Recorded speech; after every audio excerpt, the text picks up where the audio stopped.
മച്ചാകുണ്ട് പദ്ധതി ഏത് നദിയുമായി ബന്ധപ്പെട്ടിരിക്കുന്നു? ഏതൊക്കെ സംസ്ഥാനങ്ങൾക്കാണ് ഇതിന്റെ പ്രയോജനം ലഭിക്കുന്നത്? മച്ചാകുണ്ട് നദി ഒഡീഷ, ആന്ധ്രാപ്രദേശ്. മച്ചാകുണ്ട് പദ്ധതി ഒഡീഷയിലെയും ആന്ധ്രാപ്രദേശിലെയും അതിർത്തിയിൽ മച്ചാകുണ്ട് നദിയിലാണ് സ്ഥിതി ചെയ്യുന്നത്. ഈ സംയുക്ത പദ്ധതി ഇരു സംസ്ഥാനങ്ങൾക്കും ജലവൈദ്യുത ഉൽപ്പാദനത്തിനും ജലസേചനത്തിനും സഹായിക്കുന്നു.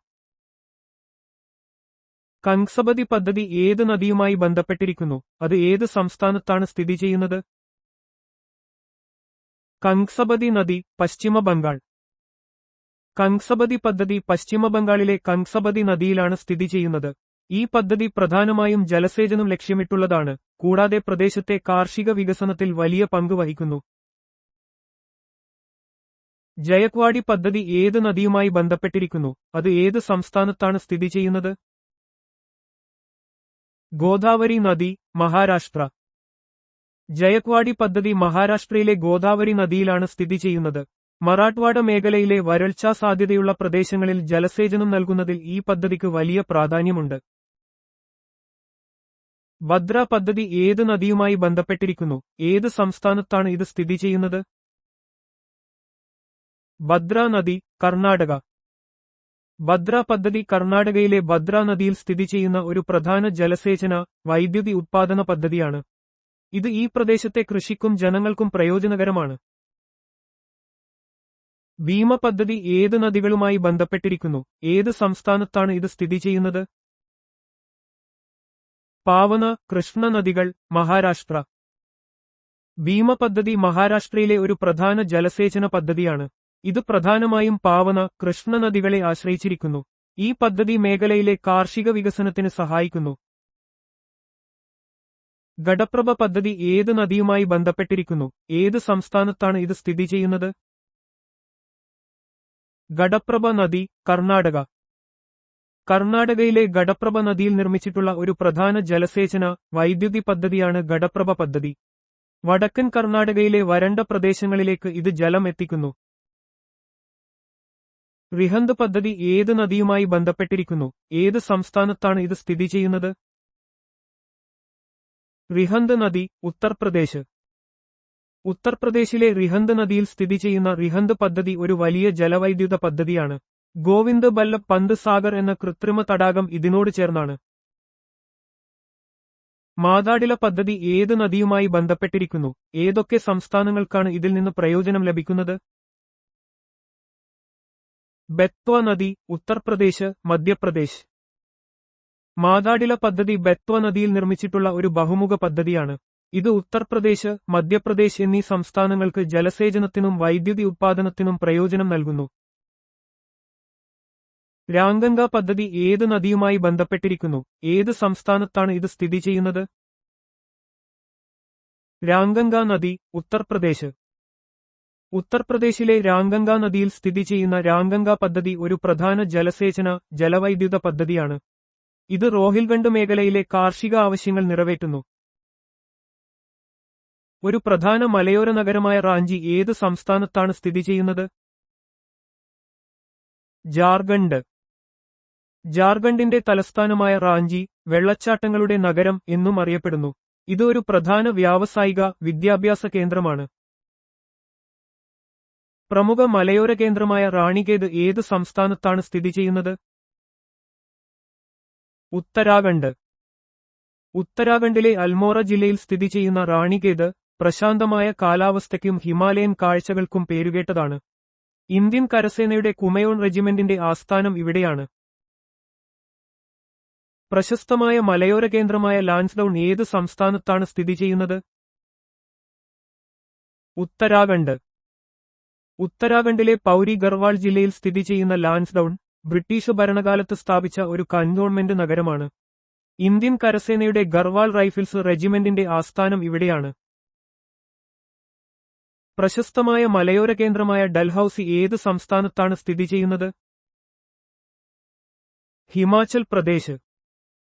ഹിമാചൽ പ്രദേശിലെ ചമ്പ ജില്ലയിൽ സ്ഥിതി ചെയ്യുന്ന ഡൽഹൌസി പഞ്ചാബിലെ ബ്രിട്ടീഷ് ഗവർണർ ജനറലായിരുന്ന ഡൽഹൌസി പ്രഭുവിന്റെ പേരിൽ അറിയപ്പെടുന്നു. മനോഹരമായ പ്രകൃതി ദൃശ്യങ്ങൾക്ക് പേരുകേട്ട ഒരു പ്രധാന വിനോദസഞ്ചാര കേന്ദ്രമാണിത്. മുസ്സൂറി കുന്നുകളുടെ റാണി എന്ന് പലപ്പോഴും വിശേഷിപ്പിക്കപ്പെടുന്ന ഈ സ്ഥലം ഏത് സംസ്ഥാനത്താണ് സ്ഥിതി ചെയ്യുന്നത്? ഉത്തരാഖണ്ഡ്. മുസ്സൂറി ഉത്തരാഖണ്ഡിലെ ഡെറാഡൂൺ ജില്ലയിൽ സ്ഥിതി ചെയ്യുന്ന ഒരു പ്രശസ്തമായ വിനോദസഞ്ചാര കേന്ദ്രമാണ്. സമുദ്രനിരപ്പിൽ നിന്ന് ഏകദേശം 2000 മീറ്റർ ഉയരത്തിലുള്ള ഈ സ്ഥലം മനോഹരമായ ഹിമാലയൻ കാഴ്ചകൾക്ക് പേരുകേട്ടതാണ്.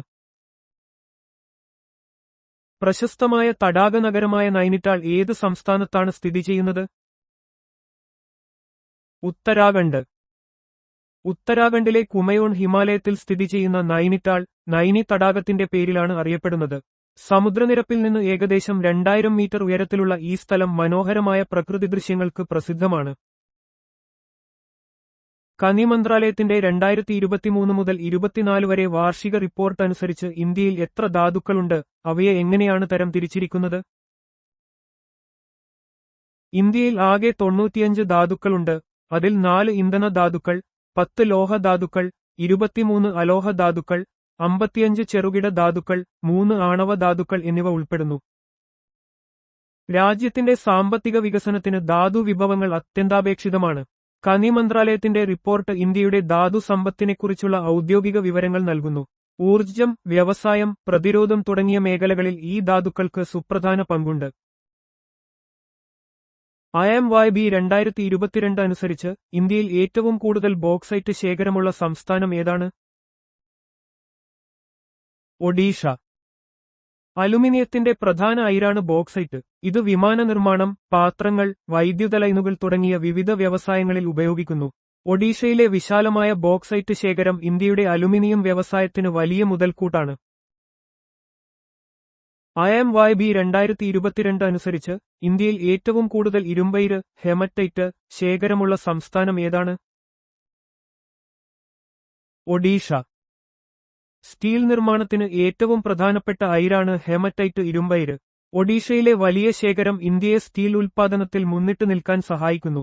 രാജ്യത്തിന്റെ വ്യാവസായിക വളർച്ചയ്ക്ക് ഇത് നിർണായകമാണ്. IMYB 2022 അനുസരിച്ച് ഇന്ത്യയിൽ സ്വർണത്തിന്റെ ലോഹം ഏറ്റവും വലിയ ശേഖരമുള്ള സംസ്ഥാനം ഏതാണ്? കർണാടക. ഇന്ത്യയിൽ സ്വർണത്തിന്റെ ഏറ്റവും വലിയ ശേഖരം കർണാടകയിലാണ്. കോളാർ ഗോൾഡ് ഫീൽഡ്സ് KGF ഒരു ചരിത്രപരമായ സ്വർണ്ണ ഖനന കേന്ദ്രമാണ്. സാമ്പത്തികമായും സാംസ്കാരികമായും സ്വർണത്തിന് ഇന്ത്യയിൽ വലിയ പ്രാധാന്യമുണ്ട്. 2021 മുതൽ 2022 വരെ സാമ്പത്തിക വർഷത്തിൽ താൽക്കാലിക കണക്കുകൾ പ്രകാരം ഇന്ത്യയിൽ ഏറ്റവും കൂടുതൽ ഇരുമ്പയിര് ഉത്പാദിപ്പിച്ച സംസ്ഥാനം ഏതാണ്? ഒഡീഷ. ഇരുമ്പയിര് ഉൽപ്പാദനത്തിൽ ഒഡീഷ ഇന്ത്യയിൽ 1ാം സ്ഥാനത്താണ്. ഇത് രാജ്യത്തിന്റെ സ്റ്റീൽ വ്യവസായത്തിന് അസംസ്കൃത വസ്തുക്കൾ നൽകുന്നു. സാമ്പത്തിക വികസനത്തിൽ ഈ ധാതുവിന്റെ പങ്ക് വളരെ വലുതാണ്. 2021 മുതൽ 2022 വരെയിലെ താൽക്കാലിക കണക്കുകൾ പ്രകാരം ഇന്ത്യയിൽ ഏറ്റവും കൂടുതൽ ക്രൂഡ് ഓയിൽ ഉത്പാദിപ്പിച്ച സംസ്ഥാനം ഏതാണ്? രാജസ്ഥാൻ. രാജസ്ഥാൻ ഇന്ത്യയിലെ ഏറ്റവും വലിയ ക്രൂഡ് ഓയിൽ ഉത്പാദന കേന്ദ്രങ്ങളിൽ ഒന്നാണ്. മംഗള, ഭാഗ്യം, ഐശ്വര്യ തുടങ്ങിയ എണ്ണപ്പാടങ്ങൾ ഇവിടെ സ്ഥിതി ചെയ്യുന്നു. ഇത് രാജ്യത്തിന്റെ ഊർജ്ജ സുരക്ഷയ്ക്ക് ഒരു പ്രധാന സംഭാവനയാണ്. ഇന്ത്യയിൽ സ്റ്റീൽ, ഇരുമ്പ് വ്യവസായങ്ങളുടെ ഉയർന്ന കേന്ദ്രീകരണത്തിന് പേരുകേട്ട ഭൂമിശാസ്ത്രപരമായ പ്രദേശം ഏതാണ്? ഛോട്ടാനാഗ്പൂർ പീഠഭൂമി. ഛോട്ടാനാഗ്പൂർ പീഠഭൂമി ഇന്ത്യയുടെ റൂർ എന്നറിയപ്പെടുന്നു. ഇരുമ്പയിര്, കൽക്കരി തുടങ്ങിയ ധാതുക്കളുടെയും ജലലഭ്യതയുടെയും സാമീപ്യം സ്റ്റീൽ, ഇരുമ്പ് വ്യവസായങ്ങളുടെ വളർച്ചയ്ക്ക് ഇവിടെ അനുയോജ്യമായ സാഹചര്യമൊരുക്കി. ജംഷഡ്പൂർ, റൂർക്കേല തുടങ്ങിയ പ്രധാന വ്യാവസായിക നഗരങ്ങൾ ഇവിടെയാണ്. ഇന്ത്യയിൽ ബൈലാഡില ഏത് ധാതുവിനാണ് പ്രശസ്തം? ഇരുമ്പയിര്. ഛത്തീസ്ഗഡിലെ ദന്തേവാഡ ജില്ലയിൽ സ്ഥിതി ചെയ്യുന്ന ബൈലാഡില ഇന്ത്യയിലെ ഏറ്റവും വലിയതും ഉയർന്ന നിലവാരമുള്ളതുമായ ഇരുമ്പയിര് ഖനികളിലൊന്നാണ്. ഇവിടെ നിന്ന് ഖനനം ചെയ്യുന്ന ഇരുമ്പയിര് പ്രധാനമായും ജപ്പാനിലേക്കും ദക്ഷിണ കൊറിയയിലേക്കും കയറ്റുമതി ചെയ്യപ്പെടുന്നു. ഇന്ത്യയിൽ സ്റ്റീൽ ഉൽപ്പാദനത്തിൽ 1ാം സ്ഥാനത്തുള്ള സംസ്ഥാനം ഏതാണ്? ഒഡീഷ. ഒഡീഷ ഇരുമ്പയിരിന്റെയും മറ്റ് ആവശ്യമായ അസംസ്കൃത വസ്തുക്കളുടെയും ലഭ്യത കാരണം സ്റ്റീൽ ഉൽപ്പാദനത്തിൽ മുന്നിലാണ്. റൂർക്കേല സ്റ്റീൽ പ്ലാന്റ് പോലുള്ള പ്രധാന സ്റ്റീൽ വ്യവസായങ്ങൾ ഇവിടെ സ്ഥിതി ചെയ്യുന്നു. ഇത് സംസ്ഥാനത്തിന്റെ സാമ്പത്തിക വളർച്ചയിൽ നിർണായക പങ്ക് വഹിക്കുന്നു. ഇന്ത്യൻ മിനറൽസ് ഇയർ ബുക്ക് 2022 അനുസരിച്ച് ഇന്ത്യയിൽ ചുണ്ണാമ്പുകല്ല് ഉൽപ്പാദനത്തിൽ ഏറ്റവും വലിയ പങ്ക് വഹിച്ച സംസ്ഥാനം ഏതാണ്? രാജസ്ഥാൻ. രാജസ്ഥാൻ ഇന്ത്യയിലെ പ്രധാന ധാതു ഉൽപ്പാദന സംസ്ഥാനങ്ങളിൽ ഒന്നാണ്. സിങ്ക്, ഈയം, ചുണ്ണാമ്പുകല്ല്, ജിപ്സം എന്നിവയുടെ ഉൽപ്പാദനത്തിൽ ഈ സംസ്ഥാനം മുന്നിട്ടു നിൽക്കുന്നു. ഈ ധാതുക്കൾ സംസ്ഥാനത്തിന്റെ സമ്പദ്വ്യവസ്ഥയ്ക്കും വ്യാവസായിക വളർച്ചയ്ക്കും നിർണായകമാണ്. ഇന്ത്യയിലെ ചില പ്രധാന പെട്രോളിയം ശുദ്ധീകരണശാലകൾ സ്ഥിതി ചെയ്യുന്ന സ്ഥലങ്ങൾ ഏതൊക്കെയാണ്? നൂൺമതി, ദിഗ്ബോയ്, നുമലിഗഡ്, അസം, അങ്കലേശ്വർ, നവഗ്രാം, ലൂണേജ്, ഗുജറാത്ത്. ഇന്ത്യയുടെ ഊർജ്ജ ആവശ്യകതകൾ നിറവേറ്റുന്നതിൽ പെട്രോളിയം ശുദ്ധീകരണശാലകൾക്ക് നിർണായക പങ്കുണ്ട്. ദിഗ്ബോയ് ഇന്ത്യയിലെ ആദ്യത്തെ എണ്ണ ശുദ്ധീകരണശാലയാണ്. ഇത് 1901 ആരംഭിച്ചു. ഈ ശുദ്ധീകരണശാലകൾ രാജ്യത്തിന്റെ വ്യാവസായിക വളർച്ചയ്ക്ക് അത്യന്താപേക്ഷിതമാണ്. പെട്രോളിയത്തെ ദ്രാവക സ്വർണം എന്ന് വിശേഷിപ്പിക്കുന്നത് എന്തുകൊണ്ടാണ്? അതിന്റെ ഉയർന്ന വാണിജ്യമൂല്യം കാരണം. ആഗോള സമ്പദ്വ്യവസ്ഥയിലും വ്യവസായങ്ങളിലും പെട്രോളിയത്തിന് വലിയ പ്രാധാന്യമുണ്ട്. ഇന്ധനമായും വിവിധ ഉൽപ്പന്നങ്ങളുടെ അസംസ്കൃത വസ്തുവായും ഇത് ഉപയോഗിക്കപ്പെടുന്നു. ഈ ഉയർന്ന സാമ്പത്തിക മൂല്യം കാരണമാണ് ഇതിനെ ദ്രാവക സ്വർണം എന്ന് വിളിക്കുന്നത്. ഇന്ത്യയിൽ റോഡ് നിർമ്മാണത്തിന്റെ ഉത്ഭവം എപ്പോഴാണ് കണ്ടെത്താൻ കഴിയുന്നത്? സിന്ധു നദീതട സംസ്കാരത്തിന്റെ കാലഘട്ടം. സിന്ധു നദീതട സംസ്കാര കാലഘട്ടത്തിൽ ആസൂത്രിതമായ നഗരങ്ങളും വീതിയുള്ള റോഡുകളും നിലവിലുണ്ടായിരുന്നു. മൊഹൻജൊദാരോ, ഹാരപ്പ തുടങ്ങിയ സ്ഥലങ്ങളിലെ ഉത്ഖനനങ്ങൾ ഇത് തെളിയിക്കുന്നു. ഇത് പ്രാചീന ഇന്ത്യയിലെ മികച്ച നഗരാസൂത്രണത്തിന് തെളിവാണ്. ഇന്ത്യയിൽ മധ്യകാലഘട്ടത്തിൽ റോഡ് നിർമ്മാണത്തിൽ കാര്യമായ താൽപര്യം കാണിച്ച ഭരണാധികാരികൾ ആരായിരുന്നു? ഷേർഷാ സൂരിയും മുഗൾ ചക്രവർത്തിമാരും. ഷേർഷാ സൂരിയാണ് ഗ്രാൻഡ് ട്രങ്ക് റോഡ് നിർമ്മിച്ചത്. ഇത് മധ്യകാല ഇന്ത്യയിലെ പ്രധാനപ്പെട്ട ഒരു ഗതാഗത പാതയായിരുന്നു. മുഗൾ ചക്രവർത്തിമാരും വ്യാപാരത്തിനും സൈനിക നീക്കങ്ങൾക്കുമായി റോഡുകൾ വികസിപ്പിക്കുന്നതിൽ ശ്രദ്ധിച്ചു. ഈ റോഡുകൾ സാമ്പത്തിക വളർച്ചയ്ക്കും ഭരണപരമായ കാര്യക്ഷമതയ്ക്കും സഹായിച്ചു. ആധുനിക ഇന്ത്യയിൽ റോഡ് വികസനവുമായി പ്രത്യേകിച്ചു ബന്ധപ്പെട്ടിരിക്കുന്ന ബ്രിട്ടീഷ് ഗവർണർ ജനറൽ ആരാണ്? ഡൽഹൌസി പ്രഭു. ഡൽഹൌസി പ്രഭുവിന്റെ ഭരണകാലത്ത് 1848 മുതൽ 1856 വരെ ഇന്ത്യയിൽ പൊതുമരാമത്ത് വകുപ്പ്, പബ്ലിക് വർക്ക്സ് ഡിപ്പാർട്ട്മെന്റ് (PWD) സ്ഥാപിക്കുകയും റോഡ്, റെയിൽവേ, ടെലിഗ്രാഫ് ശൃംഖലകൾ എന്നിവയുടെ വികസനത്തിന് ഊന്നൽ നൽകുകയും ചെയ്തു. ഇത് ഇന്ത്യയുടെ അടിസ്ഥാന സൗകര്യ വികസനത്തിൽ ഒരു പ്രധാന നാഴികക്കല്ലായിരുന്നു. റോഡ് ശൃംഖലയുടെ വലുപ്പത്തിൽ ഇന്ത്യയുടെ ആഗോള റാങ്കിംഗ് എത്രയാണ്? ലോകത്തിലെ രണ്ടാമത്തെ വലിയ റോഡ് ശൃംഖലയാണ് ഇന്ത്യയ്ക്കുള്ളത്. ഇന്ത്യയുടെ വിപുലമായ റോഡ് ശൃംഖല രാജ്യത്തിന്റെ സാമ്പത്തിക വളർച്ചയ്ക്കും ഗതാഗത സൗകര്യങ്ങൾക്കും അത്യന്താപേക്ഷിതമാണ്. ഗ്രാമങ്ങളെയും നഗരങ്ങളെയും ബന്ധിപ്പിക്കുന്ന ഈ ശൃംഖല കാർഷിക ഉൽപ്പന്നങ്ങൾ വിപണിയിലെത്തിക്കുന്നതിനും വ്യവസായങ്ങളുടെ വളർച്ചയ്ക്കും നിർണായകമാണ്.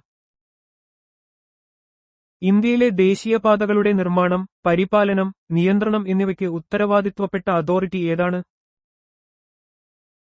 National highway authority of India (NHAI).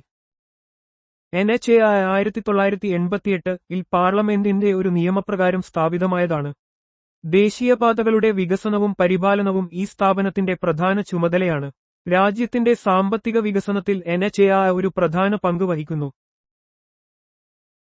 2023 മുതൽ 2024 വരെ വാർഷിക റിപ്പോർട്ട് അനുസരിച്ച് 2024 മാർച്ച് 31 വരെ ഇന്ത്യയിലെ ദേശീയപാതകളുടെ ആകെ നീളം എത്രയായിരുന്നു? 1,46,145 കിലോമീറ്റർ. ദേശീയപാതകളുടെ നീളം രാജ്യത്തിന്റെ അടിസ്ഥാന സൗകര്യ വികസനത്തിന്റെ പ്രധാന സൂചകങ്ങളിലൊന്നാണ്.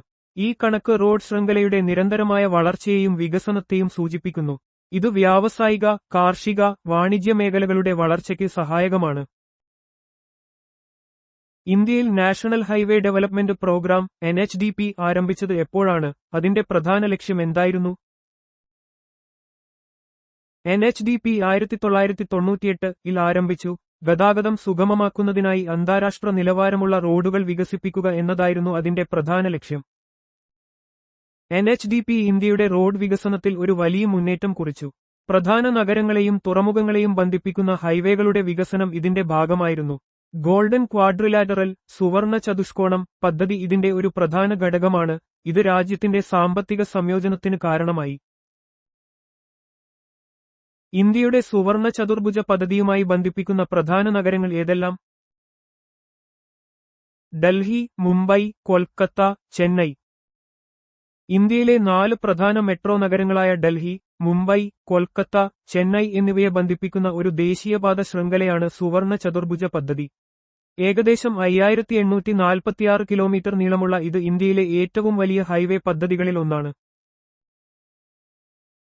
ഇന്ത്യയുടെ വടക്ക് തെക്ക് ഇടനാഴിയുടെ വടക്കേയും തെക്കേയും അറ്റങ്ങളിലുള്ള നഗരങ്ങൾ ഏതെല്ലാം?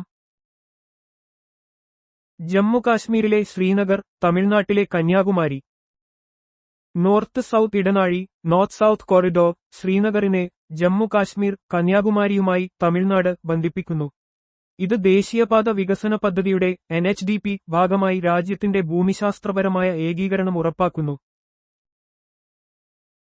ഇന്ത്യയുടെ കിഴക്ക് പടിഞ്ഞാറ് ഇടനാഴിയുടെ കിഴക്കേയും പടിഞ്ഞാറേയും അറ്റങ്ങളിലുള്ള നഗരങ്ങൾ ഏതെല്ലാം? അസമിലെ സിൽച്ചാർ, ഗുജറാത്തിലെ പോർബന്ദർ. ഈസ്റ്റ് വെസ്റ്റ് ഇടനാഴി, ഈസ്റ്റ് വെസ്റ്റ് കോറിഡോർ, അസമിലെ സിൽച്ചാറിനെ ഗുജറാത്തിലെ പോർബന്ദറുമായി ബന്ധിപ്പിക്കുന്നു.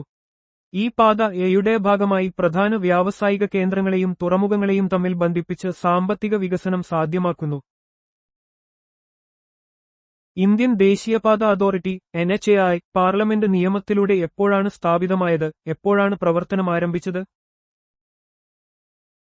NHAI 1988 പാർലമെന്റ് നിയമത്തിലൂടെ സ്ഥാപിതമാവുകയും 1995 പ്രവർത്തനം ആരംഭിക്കുകയും ചെയ്തു. ഇന്ത്യയിലെ ദേശീയപാതകളുടെ വികസനം, പരിപാലനം, ടോൾ പിരിവ് എന്നിവയുടെ ചുമതലയുള്ള ഒരു സ്വയംഭരണ സ്ഥാപനമാണ് NHAI. 1988 NHAI നിയമപ്രകാരം സ്ഥാപിതമായ ഇത് രാജ്യത്തെ റോഡ് ഗതാഗതത്തിന്റെ നട്ടെല്ലാണ്. National highways and infrastructure development corporation ലിമിറ്റഡിന്റെ NHIDCL പ്രത്യേക ചുമതല എന്താണ്? അയൽരാജ്യങ്ങളുമായി അന്താരാഷ്ട്ര അതിർത്തി പങ്കിടുന്ന രാജ്യത്തിന്റെ വിവിധ ഭാഗങ്ങളിലെ ദേശീയപാതകളുടെ നിർമ്മാണം, നവീകരണം, വികസനം എന്നിവയുടെ ചുമതല മാത്രമായി നിർവഹിക്കുന്നതിനാണ് NHIDCL സ്ഥാപിച്ചത്. അതിർത്തി പ്രദേശങ്ങളിലെയും തന്ത്രപ്രധാനമായ പ്രദേശങ്ങളിലെയും ദേശീയപാതകളുടെ വികസനം ത്വരിതപ്പെടുത്തുക എന്നതാണ് NHIDCLന്റെ പ്രധാന ലക്ഷ്യം. 2014 സ്ഥാപിക്കപ്പെട്ട ഈ സ്ഥാപനം ദേശീയ സുരക്ഷയ്ക്കും പ്രാദേശിക വികസനത്തിനും നിർണായക പങ്ക് വഹിക്കുന്നു. ഇന്ത്യൻ അക്കാദമി ഓഫ് ഹൈവേ എഞ്ചിനീയർമാരുടെ IAHE പ്രാഥമിക ലക്ഷ്യവും സ്ഥാപക വർഷവും എന്താണ്? രാജ്യത്തെ ഹൈവേ എഞ്ചിനീയർമാർക്കുള്ള പരിശീലനം എന്ന ദീർഘകാല ആവശ്യം നിറവേറ്റുക എന്ന പ്രാഥമിക ലക്ഷ്യത്തോടെ 1983 IAHE സ്ഥാപിതമായി. ഹൈവേ എഞ്ചിനീയറിംഗ് മേഖലയിലെ പ്രൊഫഷണലുകൾക്ക് പരിശീലനം നൽകുന്നതിനും വൈദഗ്ധ്യം വർദ്ധിപ്പിക്കുന്നതിനും വേണ്ടിയാണ് IAHE പ്രവർത്തിക്കുന്നത്. റോഡ് നിർമ്മാണ മേഖലയിൽ ഉയർന്ന നിലവാരം ഉറപ്പാക്കാൻ ഈ സ്ഥാപനം സഹായിക്കുന്നു. ഇന്ത്യയിലെ ഹൈവേ മേഖലയിൽ ഇന്ത്യൻ റോഡ് കോൺഗ്രസിന്റെ IRC പങ്ക് എന്താണ്? ഇന്ത്യൻ റോഡ് കോൺഗ്രസ് IRC രാജ്യത്തെ ഹൈവേ എഞ്ചിനീയർമാരുടെ പരമോന്നത സമിതിയാണ്. റോഡ് നിർമ്മാണത്തിനുള്ള മാനദണ്ഡങ്ങൾ, രൂപകൽപ്പനകൾ, ഗവേഷണങ്ങൾ എന്നിവ വികസിപ്പിക്കുന്നതിനും പ്രചരിപ്പിക്കുന്നതിനും IRC ഒരു പ്രധാന പങ്ക് വഹിക്കുന്നു. ഇത് റോഡ് മേഖലയിലെ സാങ്കേതിക വികസനം പ്രോത്സാഹിപ്പിക്കുകയും ദേശീയപാതകളുടെ ഗുണമേന്മ ഉറപ്പാക്കുകയും ചെയ്യുന്നു. ഇന്ത്യയിൽ പ്രധാനമായും കൃഷി ചെയ്യുന്ന കാപ്പിയുടെ 2 പ്രധാന ഇനങ്ങൾ ഏതാണ്? Arabica, robusta. ഇന്ത്യയിൽ പ്രധാനമായും കൃഷി ചെയ്യുന്നത് അറബിക്ക, റോബസ്റ്റ എന്നീ കാപ്പി ഇനങ്ങളാണ്. അറബിക്ക കാപ്പിക്ക് മികച്ച സ്വാദും സുഗന്ധവുമാണുള്ളത്. അതേസമയം റോബസ്റ്റ കാപ്പിക്ക് കടുപ്പവും ഉയർന്ന കഫീൻ സാന്ദ്രതയുമുണ്ട്. ഇന്ത്യയിലെ കാപ്പി കൃഷിക്ക് അന്താരാഷ്ട്ര തലത്തിൽ വലിയ പ്രാധാന്യമുണ്ട്. ഇന്ത്യയിൽ ഏറ്റവും കൂടുതൽ കാപ്പി ഉത്പാദിപ്പിക്കുന്ന സംസ്ഥാനം ഏതാണ്? കർണാടക. ഇന്ത്യയിൽ കാപ്പി ഉത്പാദനത്തിൽ കർണാടക സംസ്ഥാനം 1-ാം സ്ഥാനത്താണ്. രാജ്യത്തെ മൊത്തം കാപ്പി ഉൽപാദനത്തിന്റെ ഏകദേശം 70% ഈ സംസ്ഥാനത്തുനിന്നാണ്. കൂർഗ്, ചിക്കമംഗളൂർ, ഹാസൻ എന്നീ ജില്ലകളാണ് കാപ്പി കൃഷിക്ക് പേരുകേട്ട പ്രദേശങ്ങൾ. ലോകത്തിലെ തേയില ഉത്പാദനത്തിൽ ഇന്ത്യയുടെ സ്ഥാനം എത്രയാണ്? ലോകത്തിലെ 2ാമത്തെ വലിയ തേയില ഉത്പാദകരാണ് ഇന്ത്യ. ലോകത്തിലെ തേയില ഉത്പാദനത്തിൽ ഇന്ത്യക്ക് 2ാം സ്ഥാനമാണുള്ളത്. ചൈനയാണ് 1-ാം സ്ഥാനത്ത്. ഇന്ത്യ പ്രധാനമായും അസം, പശ്ചിമ ബംഗാൾ എന്നിവിടങ്ങളിൽ നിന്നാണ് തേയില ഉത്പാദിപ്പിക്കുന്നത്. ഇന്ത്യയിൽ ഏറ്റവും കൂടുതൽ തേയില ഉത്പാദിപ്പിക്കുന്ന സംസ്ഥാനം ഏതാണ്? അസം.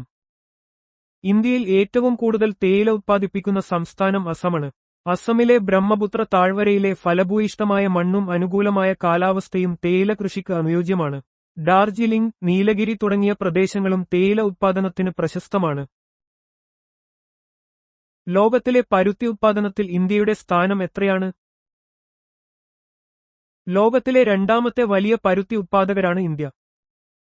ലോകത്തിലെ പരുത്തി ഉത്പാദനത്തിൽ ഇന്ത്യക്ക് രണ്ടാം സ്ഥാനമാണുള്ളത്. ചൈനയാണ് ഒന്നാം സ്ഥാനത്ത്. വസ്ത്രവ്യവസായത്തിലെ ഒരു പ്രധാന അസംസ്കൃത വസ്തുവാണ് പരുത്തി. ഇന്ത്യയിൽ ഗുജറാത്ത്, മഹാരാഷ്ട്ര, തെലങ്കാന തുടങ്ങിയ സംസ്ഥാനങ്ങളിലാണ് പ്രധാനമായും പരുത്തി കൃഷി ചെയ്യുന്നത്. ഇന്ത്യയിൽ ഏറ്റവും കൂടുതൽ പരുത്തി ഉത്പാദിപ്പിക്കുന്ന സംസ്ഥാനം ഏതാണ്? ഗുജറാത്താണ് ഇന്ത്യയിൽ ഏറ്റവും കൂടുതൽ പരുത്തി ഉത്പാദിപ്പിക്കുന്ന സംസ്ഥാനം. ഇന്ത്യയിൽ ഏറ്റവും കൂടുതൽ പരുത്തി ഉത്പാദിപ്പിക്കുന്ന സംസ്ഥാനം ഗുജറാത്താണ്. ഗുജറാത്തിലെ കറുത്ത മണ്ണ് പരുത്തി കൃഷിക്ക് വളരെ അനുയോജ്യമാണ്. മഹാരാഷ്ട്ര, തെലങ്കാന, രാജസ്ഥാൻ എന്നിവയാണ് മറ്റു പ്രധാന പരുത്തി ഉത്പാദക സംസ്ഥാനങ്ങൾ. ലോകത്തിലെ പാൽ ഉത്പാദനത്തിൽ ഇന്ത്യയുടെ സ്ഥാനം എത്രയാണ്? ലോകത്തിലെ രണ്ടാമത്തെ വലിയ പാൽ ഉത്പാദകരാണ് ഇന്ത്യ. ലോകത്തിലെ പാൽ ഉത്പാദനത്തിൽ ഇന്ത്യക്ക് രണ്ടാം സ്ഥാനമാണുള്ളത്. യൂറോപ്യൻ യൂണിയനാണ് ഒന്നാം സ്ഥാനത്ത്. ഇന്ത്യയിലെ ധവള വിപ്ലവം, ഓപ്പറേഷൻ ഫ്ലഡ്, പാൽ ഉത്പാദനം വർദ്ധിപ്പിക്കുന്നതിൽ നിർണായക പങ്ക് വഹിച്ചു. ഇന്ത്യയിൽ ഏറ്റവും കൂടുതൽ പാൽ ഉത്പാദിപ്പിക്കുന്ന സംസ്ഥാനം ഏതാണ്? ഉത്തർപ്രദേശാണ് ഇന്ത്യയിൽ ഏറ്റവും കൂടുതൽ പാൽ ഉത്പാദിപ്പിക്കുന്ന സംസ്ഥാനം. ഇന്ത്യയിൽ ഏറ്റവും കൂടുതൽ പാൽ ഉത്പാദിപ്പിക്കുന്ന സംസ്ഥാനം ഉത്തർപ്രദേശാണ്. ഹരിയാന, രാജസ്ഥാൻ, ഗുജറാത്ത് തുടങ്ങിയ സംസ്ഥാനങ്ങളും പാൽ ഉത്പാദനത്തിൽ മുൻപന്തിയിലാണ്. ദേശീയ ക്ഷീര വികസന ബോർഡ് (NDDB) രാജ്യത്ത് ക്ഷീരമേഖലയുടെ വളർച്ചയ്ക്ക് വലിയ സംഭാവനകൾ നൽകിയിട്ടുണ്ട്. 2024 മുതൽ 25 വരെ ബഡ്ജറ്റിൽ മിഷൻ ശക്തിക്ക് അനുവദിച്ച തുക എത്രയാണ്? 3146 കോടി രൂപ. മിഷൻ ശക്തി എന്നത് സ്ത്രീകളുടെ സുരക്ഷയ്ക്കും ശാക്തീകരണത്തിനും വേണ്ടിയുള്ള ഒരു കേന്ദ്രാവിഷ്കൃത പദ്ധതിയാണ്. 2024 മുതൽ 25 വരെയിലെ ഇടക്കാല ബഡ്ജറ്റിൽ മിഷൻ ശക്തിക്ക് 3146 കോടി രൂപയാണ് വകയിരുത്തിയത്. ഇത് സ്ത്രീകളുടെ ക്ഷേമത്തിനുള്ള സർക്കാരിന്റെ പ്രതിബദ്ധതയെയാണ് സൂചിപ്പിക്കുന്നത്. ഇന്ത്യയിൽ ദേശീയ മലേറിയ നിർമ്മാർജ്ജന ചട്ടക്കൂട് (NFME) ആരംഭിച്ചത് എന്ന്? 2016 ഫെബ്രുവരി 11. ഇന്ത്യയിൽ നിന്ന് മലേറിയ പൂർണ്ണമായും ഇല്ലാതാക്കുക എന്ന ലക്ഷ്യത്തോടെയാണ് 2016 ഫെബ്രുവരി 11 ദേശീയ മലേറിയ നിർമ്മാർജ്ജന ചട്ടക്കൂട് (NFME) ആരംഭിച്ചത്. ആരോഗ്യം, കുടുംബക്ഷേമ മന്ത്രാലയത്തിന്റെ കീഴിലാണ് ഈ പദ്ധതി നടപ്പിലാക്കുന്നത്. ദേശീയ മലേറിയ നിർമ്മാർജ്ജന ചട്ടക്കൂട് അനുസരിച്ച് മലേറിയ നിർമ്മാർജ്ജനത്തിനുള്ള ഇന്ത്യയുടെ ലക്ഷ്യവർഷം ഏതാണ്? 2030. ദേശീയ മലേറിയ നിർമ്മാർജ്ജന ചട്ടക്കൂട് (NFME) 2016 പുറത്തിറക്കിയപ്പോൾ ഇന്ത്യയിൽ നിന്ന് 2030 ഓടെ മലേറിയ പൂർണ്ണമായി നിർമ്മാർജ്ജനം ചെയ്യാനാണ് ലക്ഷ്യമിടുന്നത്. ഇതിനായി വിവിധ ഘട്ടങ്ങളായുള്ള പ്രവർത്തനങ്ങൾ ആസൂത്രണം ചെയ്തിട്ടുണ്ട്. ദേശീയ മലേറിയ നിർമ്മാർജ്ജന ചട്ടക്കൂട് (NFME) അനുസരിച്ച് കാറ്റഗറി 3-ലെ എല്ലാ സംസ്ഥാനങ്ങളിലും കേന്ദ്രഭരണ പ്രദേശങ്ങളിലും മലേറിയയുടെ തദ്ദേശീയ വ്യാപനം തടയുന്നതിനുള്ള ലക്ഷ്യവർഷം ഏതാണ്? 2027. മലേറിയ നിർമ്മാർജ്ജന ചട്ടക്കൂട് പ്രകാരം 2027 ഓടെ ഇന്ത്യയിലെ എല്ലാ കാറ്റഗറി 3 സംസ്ഥാനങ്ങളിലും കേന്ദ്രഭരണ പ്രദേശങ്ങളിലും തദ്ദേശീയമായ മലേറിയ വ്യാപനം പൂർണ്ണമായും തടയാൻ ലക്ഷ്യമിടുന്നു. ഇതിലൂടെ 2030 ഓടെ സമ്പൂർണ്ണ നിർമ്മാർജ്ജനം എന്ന ലക്ഷ്യത്തിലേക്ക് എത്താൻ സാധിക്കും. 2011-ലെ സെൻസസ് അനുസരിച്ച് ഇന്ത്യയിലെ ജനസംഖ്യയുടെ എത്ര ശതമാനം പേർ കൃഷിയിലും അനുബന്ധ പ്രവർത്തനങ്ങളിലും ഏർപ്പെട്ടിരുന്നു? ഏകദേശം 55%. 2011-ലെ സെൻസസ് പ്രകാരം ഇന്ത്യയുടെ ജനസംഖ്യയുടെ ഭൂരിഭാഗവും ഉപജീവനത്തിനായി കാർഷിക മേഖലയെ ആശ്രയിച്ചിരുന്നു. ഈ കണക്ക് രാജ്യത്തിന്റെ കാർഷിക സമ്പദ്വ്യവസ്ഥയുടെ പ്രാധാന്യം എടുത്തുകാണിക്കുന്നു. സാമ്പത്തിക സർവേ 2023 മുതൽ 24 വരെ അനുസരിച്ച് നിലവിലെ വിലയിൽ ഇന്ത്യയുടെ GDP-യിൽ കാർഷിക മേഖലയുടെ പങ്ക് എത്രയാണ്? 18.2%. സാമ്പത്തിക സർവേ 2023 മുതൽ 24 വരെ പ്രകാരം കാർഷിക മേഖലയുടെ സംഭാവന ഇന്ത്യൻ സമ്പദ്വ്യവസ്ഥയിൽ ഇപ്പോഴും നിർണായകമാണ്. ജിഡിപിയിലെ 18.2% പങ്ക് രാജ്യത്തിന്റെ ഭക്ഷ്യസുരക്ഷ ഉറപ്പാക്കുന്നതിലും ഗ്രാമീണ വരുമാനം വർദ്ധിപ്പിക്കുന്നതിലും ഈ മേഖലയുടെ പ്രാധാന്യം വ്യക്തമാക്കുന്നു. 2023 മുതൽ 2024 വരെ സാമ്പത്തിക സർവേ പ്രകാരം ഇന്ത്യയുടെ മൊത്തം ഭക്ഷ്യധാന്യ ഉൽപ്പാദനത്തിൽ ഏറ്റവും വലിയ പങ്ക് വഹിക്കുന്ന സംസ്ഥാനം ഏതാണ്? ഉത്തർപ്രദേശ്. 2023 മുതൽ 2024 വരെ സാമ്പത്തിക സർവേ അനുസരിച്ച് ഉത്തർപ്രദേശാണ് ഇന്ത്യയുടെ ഭക്ഷ്യധാന്യ ഉൽപ്പാദനത്തിൽ മുന്നിൽ നിൽക്കുന്നത്. ഈ സംസ്ഥാനം കാർഷിക മേഖലയിൽ വലിയ സംഭാവനകൾ നൽകുന്നു. ഇത് രാജ്യത്തിന്റെ ഭക്ഷ്യസുരക്ഷയിൽ നിർണായകമാണ്. 2023 മുതൽ 2024 വരെ സാമ്പത്തിക സർവേ പ്രകാരം ഇന്ത്യയിൽ കരിമ്പ് ഉൽപ്പാദിപ്പിക്കുന്നതിൽ മുന്നിൽ നിൽക്കുന്ന സംസ്ഥാനം ഏതാണ്? ഉത്തർപ്രദേശ്. സാമ്പത്തിക സർവേ 2023 മുതൽ 2024 വരെ അനുസരിച്ച് ഇന്ത്യയിൽ ഏറ്റവും കൂടുതൽ കരിമ്പ് ഉൽപ്പാദിപ്പിക്കുന്ന സംസ്ഥാനം ഉത്തർപ്രദേശാണ്. കരിമ്പ് ഉൽപ്പാദനത്തിൽ ഉത്തർപ്രദേശിന്റെ ആധിപത്യം സംസ്ഥാനത്തിന്റെ കാർഷിക സമ്പദ്വ്യവസ്ഥയ്ക്കും രാജ്യത്തിന്റെ പഞ്ചസാര വ്യവസായത്തിനും നിർണായകമാണ്. ഇന്ത്യൻ കാർഷിക മേഖലയിൽ വ്യാപകമായി കാണപ്പെടുന്നതും കർഷകരുടെ ദാരിദ്ര്യത്തിന് കാരണമാകുന്നതുമായ തൊഴിലില്ലായ്മ ഏതു തരത്തിലുള്ളതാണ്? പ്രച്ഛന്ന തൊഴിലില്ലായ്മ, ഡിസ്ഗൈസ്ഡ് അൺഎംപ്ലോയ്മെന്റ്. പ്രച്ഛന്ന തൊഴിലില്ലായ്മ എന്നാൽ ഒരു പ്രത്യേക ജോലിക്ക് ആവശ്യമുള്ളതിലും കൂടുതൽ ആളുകൾ ഏർപ്പെടുകയും അധികമായിട്ടുള്ള ആളുകളെ മാറ്റിയാൽ പോലും ഉൽപ്പാദനത്തിൽ കുറവ് വരാതിരിക്കുകയും ചെയ്യുന്ന അവസ്ഥയാണ്. ഇന്ത്യൻ കാർഷിക മേഖലയിൽ ഒരേ കൃഷിയിടത്തിൽ കൂടുതൽ കുടുംബാംഗങ്ങൾ പണിയെടുക്കുന്നത് ഈ പ്രതിഭാസത്തിന് ഒരു ഉദാഹരണമാണ്. 2015 മുതൽ 16 വരെയിലെ കണക്കുകൾ പ്രകാരം ഇന്ത്യയിലെ എത്ര ശതമാനം കാർഷിക ഭൂമി കൈവശമുള്ളവയാണ് മാർജിനൽ ഹോൾഡിംഗുകൾ ഒരു ഹെക്ടറിൽ താഴെ ആയി തരംതിരിച്ചിരിക്കുന്നത്? 68.45%. 2015 മുതൽ 16 വരെയിലെ കാർഷിക സെൻസസ് പ്രകാരം ഇന്ത്യയിലെ മൊത്തം ഭൂമി കൈവശമുള്ളവയിൽ 68.45% മാർജിനൽ ഹോൾഡിംഗുകളാണ്. ഒരു ഹെക്ടറിൽ താഴെ മാത്രം ഭൂമിയുള്ള ഈ ചെറുകിട കർഷകർക്ക് പലപ്പോഴും ആധുനിക കൃഷിരീതികൾ അവലംബിക്കാനും സാമ്പത്തിക നേട്ടമുണ്ടാക്കാനും ബുദ്ധിമുട്ടാണ്. ഇന്ത്യയിലെ വിളകളെ പ്രധാനമായും ഏത് കാലഘട്ടങ്ങളെ അടിസ്ഥാനമാക്കിയാണ് തരംതിരിച്ചിരിക്കുന്നത്? റാബി, ഖാരിഫ്, സെയ്ദ് വിളകൾ. ഇന്ത്യയിൽ വിളകളെ കാലാവസ്ഥാ വ്യതിയാനങ്ങളെ ആശ്രയിച്ച് 3 പ്രധാന വിഭാഗങ്ങളായി തരംതിരിക്കുന്നു: റാബി, ഖാരിഫ്, സെയ്ദ്. ഓരോ വിഭാഗത്തിനും അതിന്റേതായ നടീൽ വിളവെടുപ്പ് സമയങ്ങളുണ്ട്. ഇത് ഇന്ത്യൻ കാർഷിക കലണ്ടറിന്റെ അടിസ്ഥാനമാണ്. താഴെ പറയുന്നവയിൽ ഇന്ത്യയിലെ ഒരു പ്രധാന റാബി വിള ഏതാണ്? ഗോതമ്പ്. ഗോതമ്പ് ഇന്ത്യയിലെ ഒരു പ്രധാന റാബി വിളയാണ്. തണുപ്പുള്ള കാലാവസ്ഥയിൽ നടുകയും വേനൽക്കാലത്ത് വിളവെടുക്കുകയും ചെയ്യുന്ന വിളകളാണ് റാബി വിളകൾ. ഗോതമ്പിനെ കൂടാതെ ബാർലി, കടല, കടുക് തുടങ്ങിയവയും റാബി വിളകളിൽപ്പെടുന്നു. ഖാരിഫ് വിളകൾ സാധാരണയായി ഇന്ത്യയിൽ എപ്പോഴാണ് വിതയ്ക്കുകയും വിളവെടുക്കുകയും ചെയ്യുന്നത്? ജൂൺ, ജൂലൈ മാസങ്ങളിൽ വിതച്ച് ഒക്ടോബർ, നവംബർ മാസങ്ങളിൽ വിളവെടുക്കുന്നു. ഇന്ത്യയിൽ മൺസൂൺ കാലത്ത് നടുന്ന വിളകളാണ് ഖാരിഫ് വിളകൾ. ജൂൺ, ജൂലൈ മാസങ്ങളിൽ വിതയ്ക്കുകയും മൺസൂൺ അവസാനിക്കുന്ന ഒക്ടോബർ, നവംബർ മാസങ്ങളിൽ വിളവെടുക്കുകയും ചെയ്യുന്നു. നെല്ല്, ചോളം, ബജ്ര എന്നിവ പ്രധാന ഖാരിഫ് വിളകളാണ്. മാർച്ച് മുതൽ ജൂലൈ വരെ കൃഷി ചെയ്യുന്നതും വേനൽ വിളകൾ എന്നും അറിയപ്പെടുന്ന വിളകൾ ഏതാണ്? സെയ്ദ് വിളകൾ. റാബി, ഖാരിഫ് വിളകൾക്ക് ഇടയിലുള്ള വേനൽക്കാലത്ത്, അതായത് മാർച്ച് മുതൽ ജൂലൈ വരെ കൃഷി ചെയ്യുന്ന വിളകളാണ് സെയ്ദ് വിളകൾ. ഇവയ്ക്ക് ചെറിയ വളർച്ചാ കാലയളവ് മതി. കുമ്പളം, തണ്ണിമത്തൻ, വെള്ളരി, പച്ചക്കറികൾ എന്നിവ പ്രധാന സെയ്ദ് വിളകളിൽ ഉൾപ്പെടുന്നു. ഇന്ത്യയിൽ ഹരിതവിപ്ലവം ആരംഭിച്ചത് എന്നാണ്? 1966 മുതൽ 67 വരെ. 1966 മുതൽ 67 വരെ കാലഘട്ടത്തിലാണ് ഇന്ത്യയിൽ ഹരിതവിപ്ലവം ആരംഭിച്ചത്. ഉയർന്ന ഉൽപ്പാദന ശേഷിയുള്ള വിത്തിനുകൾ, HYV, രാസവളങ്ങൾ, ജലസേചന സൗകര്യങ്ങൾ എന്നിവയുടെ ഉപയോഗത്തിലൂടെ ഭക്ഷ്യധാന്യ ഉൽപ്പാദനം ഗണ്യമായി വർദ്ധിപ്പിക്കാൻ ഇത് സഹായിച്ചു. പ്രത്യേകിച്ച് ഗോതമ്പ്, നെല്ല് എന്നിവയുടെ ഉൽപ്പാദനത്തിൽ വലിയ മുന്നേറ്റമുണ്ടായി. ലോകത്ത് ഹരിതവിപ്ലവത്തിന്റെ പിതാവ് എന്നറിയപ്പെടുന്നത് ആരാണ്? Professor Norman Borlaug. Professor Norman Borlaug ആണ് ലോകത്ത് ഹരിതവിപ്ലവത്തിന്റെ പിതാവായി അറിയപ്പെടുന്നത്.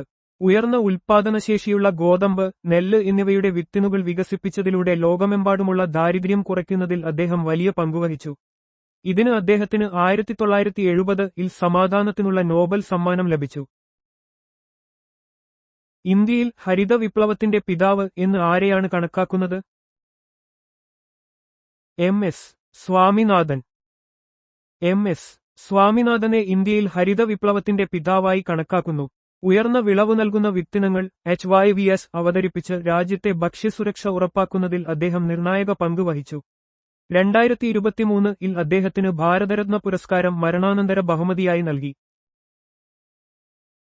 ഇന്ത്യയിലെ ഹരിത വിപ്ലവത്തിൽ പ്രധാനമായും ഏതു വിളകൾക്കാണ് ഏറ്റവുമധികം പ്രയോജനം ലഭിച്ചത്? ഗോതമ്പ്, നെല്ല്. ഇന്ത്യയിലെ ഹരിത വിപ്ലവത്തിൽ ഗോതമ്പ്, നെല്ല് എന്നീ വിളകൾക്കാണ് പ്രധാനമായും ഏറ്റവുമധികം പ്രയോജനം ലഭിച്ചത്. മെച്ചപ്പെട്ട വിത്തിനങ്ങൾ, ജലസേചന സൗകര്യങ്ങൾ, രാസവളങ്ങൾ എന്നിവയുടെ ഉപയോഗം ഈ വിളകളുടെ ഉത്പാദനം ഗണ്യമായി വർദ്ധിപ്പിച്ചു. ഇന്ത്യയുടെ ഏത് പ്രദേശങ്ങൾക്കാണ് ഹരിത വിപ്ലവത്തിൽ നിന്ന് പ്രധാനമായും പ്രയോജനം ലഭിച്ചത്? പഞ്ചാബ്, ഹരിയാന, പടിഞ്ഞാറൻ ഉത്തർപ്രദേശ്. ഹരിത വിപ്ലവത്തിന്റെ പ്രയോജനങ്ങൾ പ്രധാനമായും ലഭിച്ചത് പഞ്ചാബ്, ഹരിയാന, പടിഞ്ഞാറൻ ഉത്തർപ്രദേശ് തുടങ്ങിയ സംസ്ഥാനങ്ങൾക്കാണ്. ഈ പ്രദേശങ്ങളിൽ നിലവിലുണ്ടായിരുന്ന മികച്ച ജലസേചന സൗകര്യങ്ങളും കാർഷിക അടിസ്ഥാന സൗകര്യങ്ങളും ഇതിന് സഹായകമായി. ഇന്ത്യയിൽ പാൽ ഉത്പാദനം ഗണ്യമായി വർദ്ധിപ്പിക്കാൻ സഹായിച്ച പരിപാടി ഏതാണ്? Operation flood. ഇന്ത്യയിൽ പാൽ ഉത്പാദനം ഗണ്യമായി വർദ്ധിപ്പിക്കാൻ സഹായിച്ച പരിപാടിയാണ് ഓപ്പറേഷൻ ഫ്ലഡ് അഥവാ ധവള വിപ്ലവം. 1970-ൽ ആരംഭിച്ച ഈ പദ്ധതി ലോകത്തിലെ ഏറ്റവും വലിയ ഡയറി വികസന പരിപാടിയായിരുന്നു. ഇന്ത്യയുടെ പാൽക്കാരൻ എന്ന് അറിയപ്പെടുന്ന വർഗീസ് കുര്യനാണ് ഇതിന് നേതൃത്വം നൽകിയത്. ഇന്ത്യയിൽ കാർഷിക വായ്പകളെ സാധാരണയായി കാലാവധിയുടെ അടിസ്ഥാനത്തിൽ എത്ര പ്രധാന വിഭാഗങ്ങളായി തിരിച്ചിരിക്കുന്നു? 3 വിഭാഗങ്ങൾ: ഹ്രസ്വകാല വായ്പകൾ, മധ്യകാല വായ്പകൾ, ദീർഘകാല വായ്പകൾ. ഇന്ത്യയിൽ കാർഷിക വായ്പകളെ കാലാവധിയുടെ അടിസ്ഥാനത്തിൽ ഹ്രസ്വകാല, മധ്യകാല, ദീർഘകാല വായ്പകൾ എന്നിങ്ങനെ 3 തരം തിരിച്ചിരിക്കുന്നു. ഹ്രസ്വകാല വായ്പകൾ 15 മാസത്തിൽ കൂടാത്ത കാലാവധിക്കുള്ളിൽ തിരിച്ചടയ്ക്കേണ്ടതാണ്. ഇന്ത്യയിൽ സാധാരണയായി ഹ്രസ്വകാല കാർഷിക വായ്പകൾ എത്ര മാസത്തെ പരമാവധി കാലാവധിയിലാണ് നൽകുന്നത്? 15 മാസം. ഇന്ത്യയിൽ ഹ്രസ്വകാല കാർഷിക വായ്പകൾക്ക് സാധാരണയായി 15 മാസമാണ് പരമാവധി തിരിച്ചടവ് കാലാവധി. വിത്ത്, വളം, കീടനാശിനികൾ തുടങ്ങിയവ വാങ്ങുന്നതിനും മറ്റ് ദൈനംദിന കാർഷിക ആവശ്യങ്ങൾക്കും ഈ വായ്പകൾ പ്രയോജനപ്പെടുത്തുന്നു. ഇന്ത്യയിൽ ദീർഘകാല കാർഷിക വായ്പകൾ പ്രധാനമായും ഏത് ആവശ്യങ്ങൾക്കാണ് എടുക്കുന്നത്? ഭൂമി വാങ്ങുക, ശാശ്വത മെച്ചപ്പെടുത്തലുകൾ നടത്തുക, ട്രാക്ടറുകളും യന്ത്രസാമഗ്രികളും വാങ്ങുക തുടങ്ങിയ സ്ഥിര ആസ്തികൾ നിർമ്മിക്കുന്നതിന്. ഇന്ത്യയിൽ ദീർഘകാല കാർഷിക വായ്പകൾ പ്രധാനമായും എടുക്കുന്നത് സ്ഥിര ആസ്തികൾ സൃഷ്ടിക്കുന്നതിനാണ്. ഭൂമി വാങ്ങൽ, ജലസേചന സൗകര്യങ്ങൾ മെച്ചപ്പെടുത്തൽ, ട്രാക്ടറുകളും മറ്റ് യന്ത്രസാമഗ്രികളും വാങ്ങൽ തുടങ്ങിയ വലിയ നിക്ഷേപങ്ങൾക്കാണ് ഈ വായ്പകൾ ഉപയോഗിക്കുന്നത്. വിതയ്ക്കുന്ന സമയത്ത് സർക്കാർ കർഷകർക്ക് നൽകുകയും വിളവെടുപ്പ് സമയത്ത് തിരിച്ചു പിടിക്കുകയും ചെയ്യുന്ന വായ്പയുടെ പേരെന്താണ്? തകാബി വായ്പ. വിതയ്ക്കുന്ന സമയത്ത് സർക്കാർ കർഷകർക്ക് നൽകുകയും വിളവെടുപ്പ് സമയത്ത് തിരിച്ചു പിടിക്കുകയും ചെയ്യുന്ന വായ്പയാണ് തകാബി വായ്പ. ഇത് ഒരു പരമ്പരാഗത കാർഷിക വായ്പാ സമ്പ്രദായമാണ്. കർഷകരുടെ അടിയന്തര ആവശ്യങ്ങൾ നിറവേറ്റാൻ ഇത് സഹായിക്കുന്നു. ഇന്ത്യൻ സഹകരണ വായ്പാ സംഘം നിയമം നിലവിൽ വന്നത് എപ്പോഴാണ്? ഇത് സഹകരണ സംഘങ്ങളുടെ വികാസത്തിലേക്ക് നയിച്ചത്? 1904. ഇന്ത്യൻ സഹകരണ വായ്പാ സംഘം നിയമം 1904-ലാണ് നിലവിൽ വന്നത്. ഈ നിയമം ഇന്ത്യയിൽ സഹകരണ സംഘങ്ങളുടെ രൂപീകരണത്തിനും വ്യാപനത്തിനും വഴിയൊരുക്കി. പ്രത്യേകിച്ച് കാർഷിക മേഖലയിലെ വായ്പാ ആവശ്യങ്ങൾ നിറവേറ്റുന്നതിൽ ഇത് പ്രധാന പങ്ക് വഹിച്ചു. ഇന്ത്യയിലെ സഹകരണ വായ്പാ സംവിധാനത്തിന്റെ ത്രിതല ഘടന എന്താണ്? സംസ്ഥാന സഹകരണ ബാങ്കുകൾ, ഏറ്റവും ഉയർന്ന തലം സെൻട്രൽ, ജില്ലാ സഹകരണ ബാങ്കുകൾ, ജില്ലാതലം, പ്രാഥമിക കാർഷിക വായ്പാ സംഘങ്ങൾ, പ്രാഥമിക തലം. ഇന്ത്യയിലെ സഹകരണ വായ്പാ സംവിധാനത്തിന് ഒരു ത്രിതല ഘടനയാണുള്ളത്. സംസ്ഥാന സഹകരണ ബാങ്കുകൾ ഏറ്റവും ഉയർന്ന തലത്തിലും, ജില്ലാതലത്തിൽ സെൻട്രൽ, ജില്ലാ സഹകരണ ബാങ്കുകളും, പ്രാഥമിക തലത്തിൽ പ്രാഥമിക കാർഷിക വായ്പാ സംഘങ്ങളും പ്രവർത്തിക്കുന്നു. ഇത് ഗ്രാമീണ മേഖലകളിലേക്ക് വായ്പകൾ എത്തിക്കുന്നതിൽ നിർണായക പങ്ക് വഹിക്കുന്നു. ഭൂമി വികസനത്തിനും മറ്റ് സ്ഥിര ആസ്തികൾക്കുമായി കർഷകർക്ക് ദീർഘകാല വായ്പകൾ നൽകുന്ന പ്രധാന ബാങ്ക് ഏതാണ്? ഭൂപണയ ബാങ്ക്. ഭൂപണയ ബാങ്കുകൾ, ലാൻഡ് ഡെവലപ്മെന്റ് ബാങ്ക്സ്, കർഷകർക്ക് ഭൂമി വികസിപ്പിക്കുന്നതിനും കാർഷിക ഉപകരണങ്ങൾ വാങ്ങുന്നതിനും മറ്റു ദീർഘകാല നിക്ഷേപങ്ങൾക്കും വേണ്ടിയാണ് വായ്പകൾ നൽകുന്നത്. ഇത് കാർഷിക മേഖലയുടെ ദീർഘകാല വളർച്ചയ്ക്ക് സഹായിക്കുന്നു. നിലവിൽ ഇവ റീജിയണൽ റൂറൽ ബാങ്കുകളുടെയോ സഹകരണ ബാങ്കുകളുടെയോ ഭാഗമായി പ്രവർത്തിക്കുന്നു. ജോലി ചെയ്യുന്ന ആളുകളെക്കുറിച്ചുള്ള പഠനത്തിന് എന്താണ് പറയുന്നത്? എർഗണോമിക്സ്. എർഗണോമിക്സ് എന്നത് മനുഷ്യരുടെ കഴിവുകൾക്കും പരിമിതികൾക്കും അനുസരിച്ച് ജോലിസ്ഥലങ്ങളും ഉൽപ്പന്നങ്ങളും രൂപകൽപ്പന ചെയ്യുന്നതിനെക്കുറിച്ചുള്ള പഠനമാണ്. ഇത് സുരക്ഷ, സൗകര്യം, കാര്യക്ഷമത എന്നിവ മെച്ചപ്പെടുത്താൻ സഹായിക്കുന്നു. മരണത്തെക്കുറിച്ചോ അന്ത്യകാര്യങ്ങളെക്കുറിച്ചോ ഉള്ള പഠനത്തിന് എന്താണ് പറയുന്നത്? എസ്കറ്റോളജി. എസ്കറ്റോളജി എന്നത് മരണം, മരണാനന്തര ജീവിതം, ലോകാവസാനം, അവസാന വിധി തുടങ്ങിയ അന്ത്യകാര്യങ്ങളെക്കുറിച്ചുള്ള പഠനമാണ്. ഇത് മിക്ക മതങ്ങളിലും തത്വചിന്തകളിലും ഒരു പ്രധാന വിഷയമാണ്. വംശങ്ങളുടെയോ വംശീയ വിഭാഗങ്ങളുടെയോ ഉത്ഭവത്തെക്കുറിച്ചുള്ള പഠനത്തിന് എന്താണ് പറയുന്നത്? എത്നോജനി. എത്നോജനി എന്നത് വംശങ്ങളുടെയും വംശീയ വിഭാഗങ്ങളുടെയും ഉത്ഭവം, വികാസം, ചരിത്രം എന്നിവയെക്കുറിച്ചുള്ള പഠനമാണ്. ഒരു പ്രത്യേക വിഭാഗം എങ്ങനെ രൂപപ്പെട്ടു എന്നും കാലക്രമേണ അവർക്കുണ്ടായ മാറ്റങ്ങൾ എന്തൊക്കെയാണെന്നും ഇത് പരിശോധിക്കുന്നു. സംസ്കാരങ്ങളെക്കുറിച്ചുള്ള പഠനത്തിന് എന്താണ് പറയുന്നത്? എത്നോളജി. എത്നോളജി എന്നത് വിവിധ സംസ്കാരങ്ങളെയും അവയുടെ താരതമ്യ പഠനങ്ങളെയും കുറിച്ചുള്ള ശാസ്ത്രശാഖയാണ്. മനുഷ്യ സമൂഹങ്ങളുടെ സാമൂഹിക ഘടന, ഭാഷ, മതം, ആചാരങ്ങൾ എന്നിവയെക്കുറിച്ച് ഇത് പഠിക്കുന്നു. ദൈനംദിന ആശയവിനിമയത്തെക്കുറിച്ചുള്ള പഠനത്തിന് എന്താണ് പറയുന്നത്? എത്നോമെത്തഡോളജി.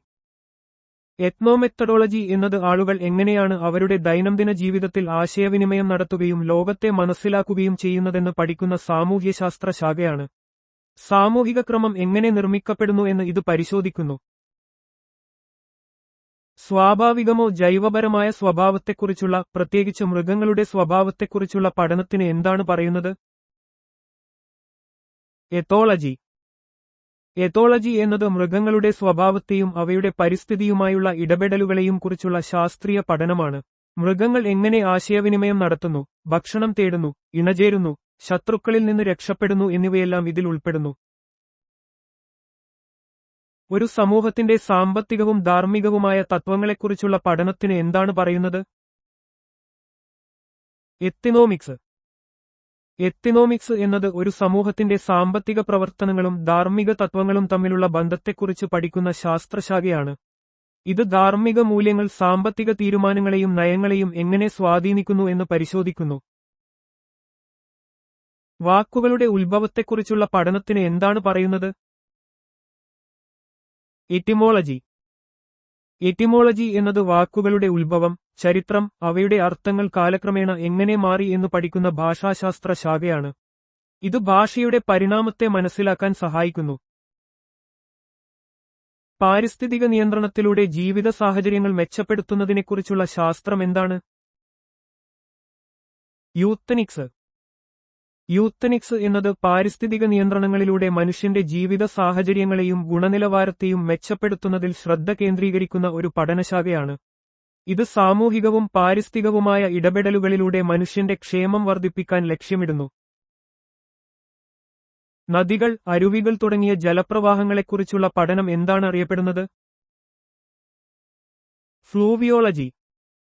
ഫ്ലൂവിയോളജി എന്നത് നദികൾ, അരുവികൾ, കായലുകൾ, അവയുടെ ഒഴുക്ക്, അവയുടെ ഭൂമിശാസ്ത്രപരമായ സ്വാധീനം എന്നിവയെക്കുറിച്ചുള്ള ശാസ്ത്രീയ പഠനമാണ്. ഇത് ഹൈഡ്രോളജിയുടെ ഒരു ഉപവിഭാഗമായി കണക്കാക്കപ്പെടുന്നു. നാടോടിക്കഥകളെയും കെട്ടുകഥകളെയും കുറിച്ചുള്ള പഠനം എന്താണ് അറിയപ്പെടുന്നത്? ഫോക്ലോറിസ്റ്റിക്സ്.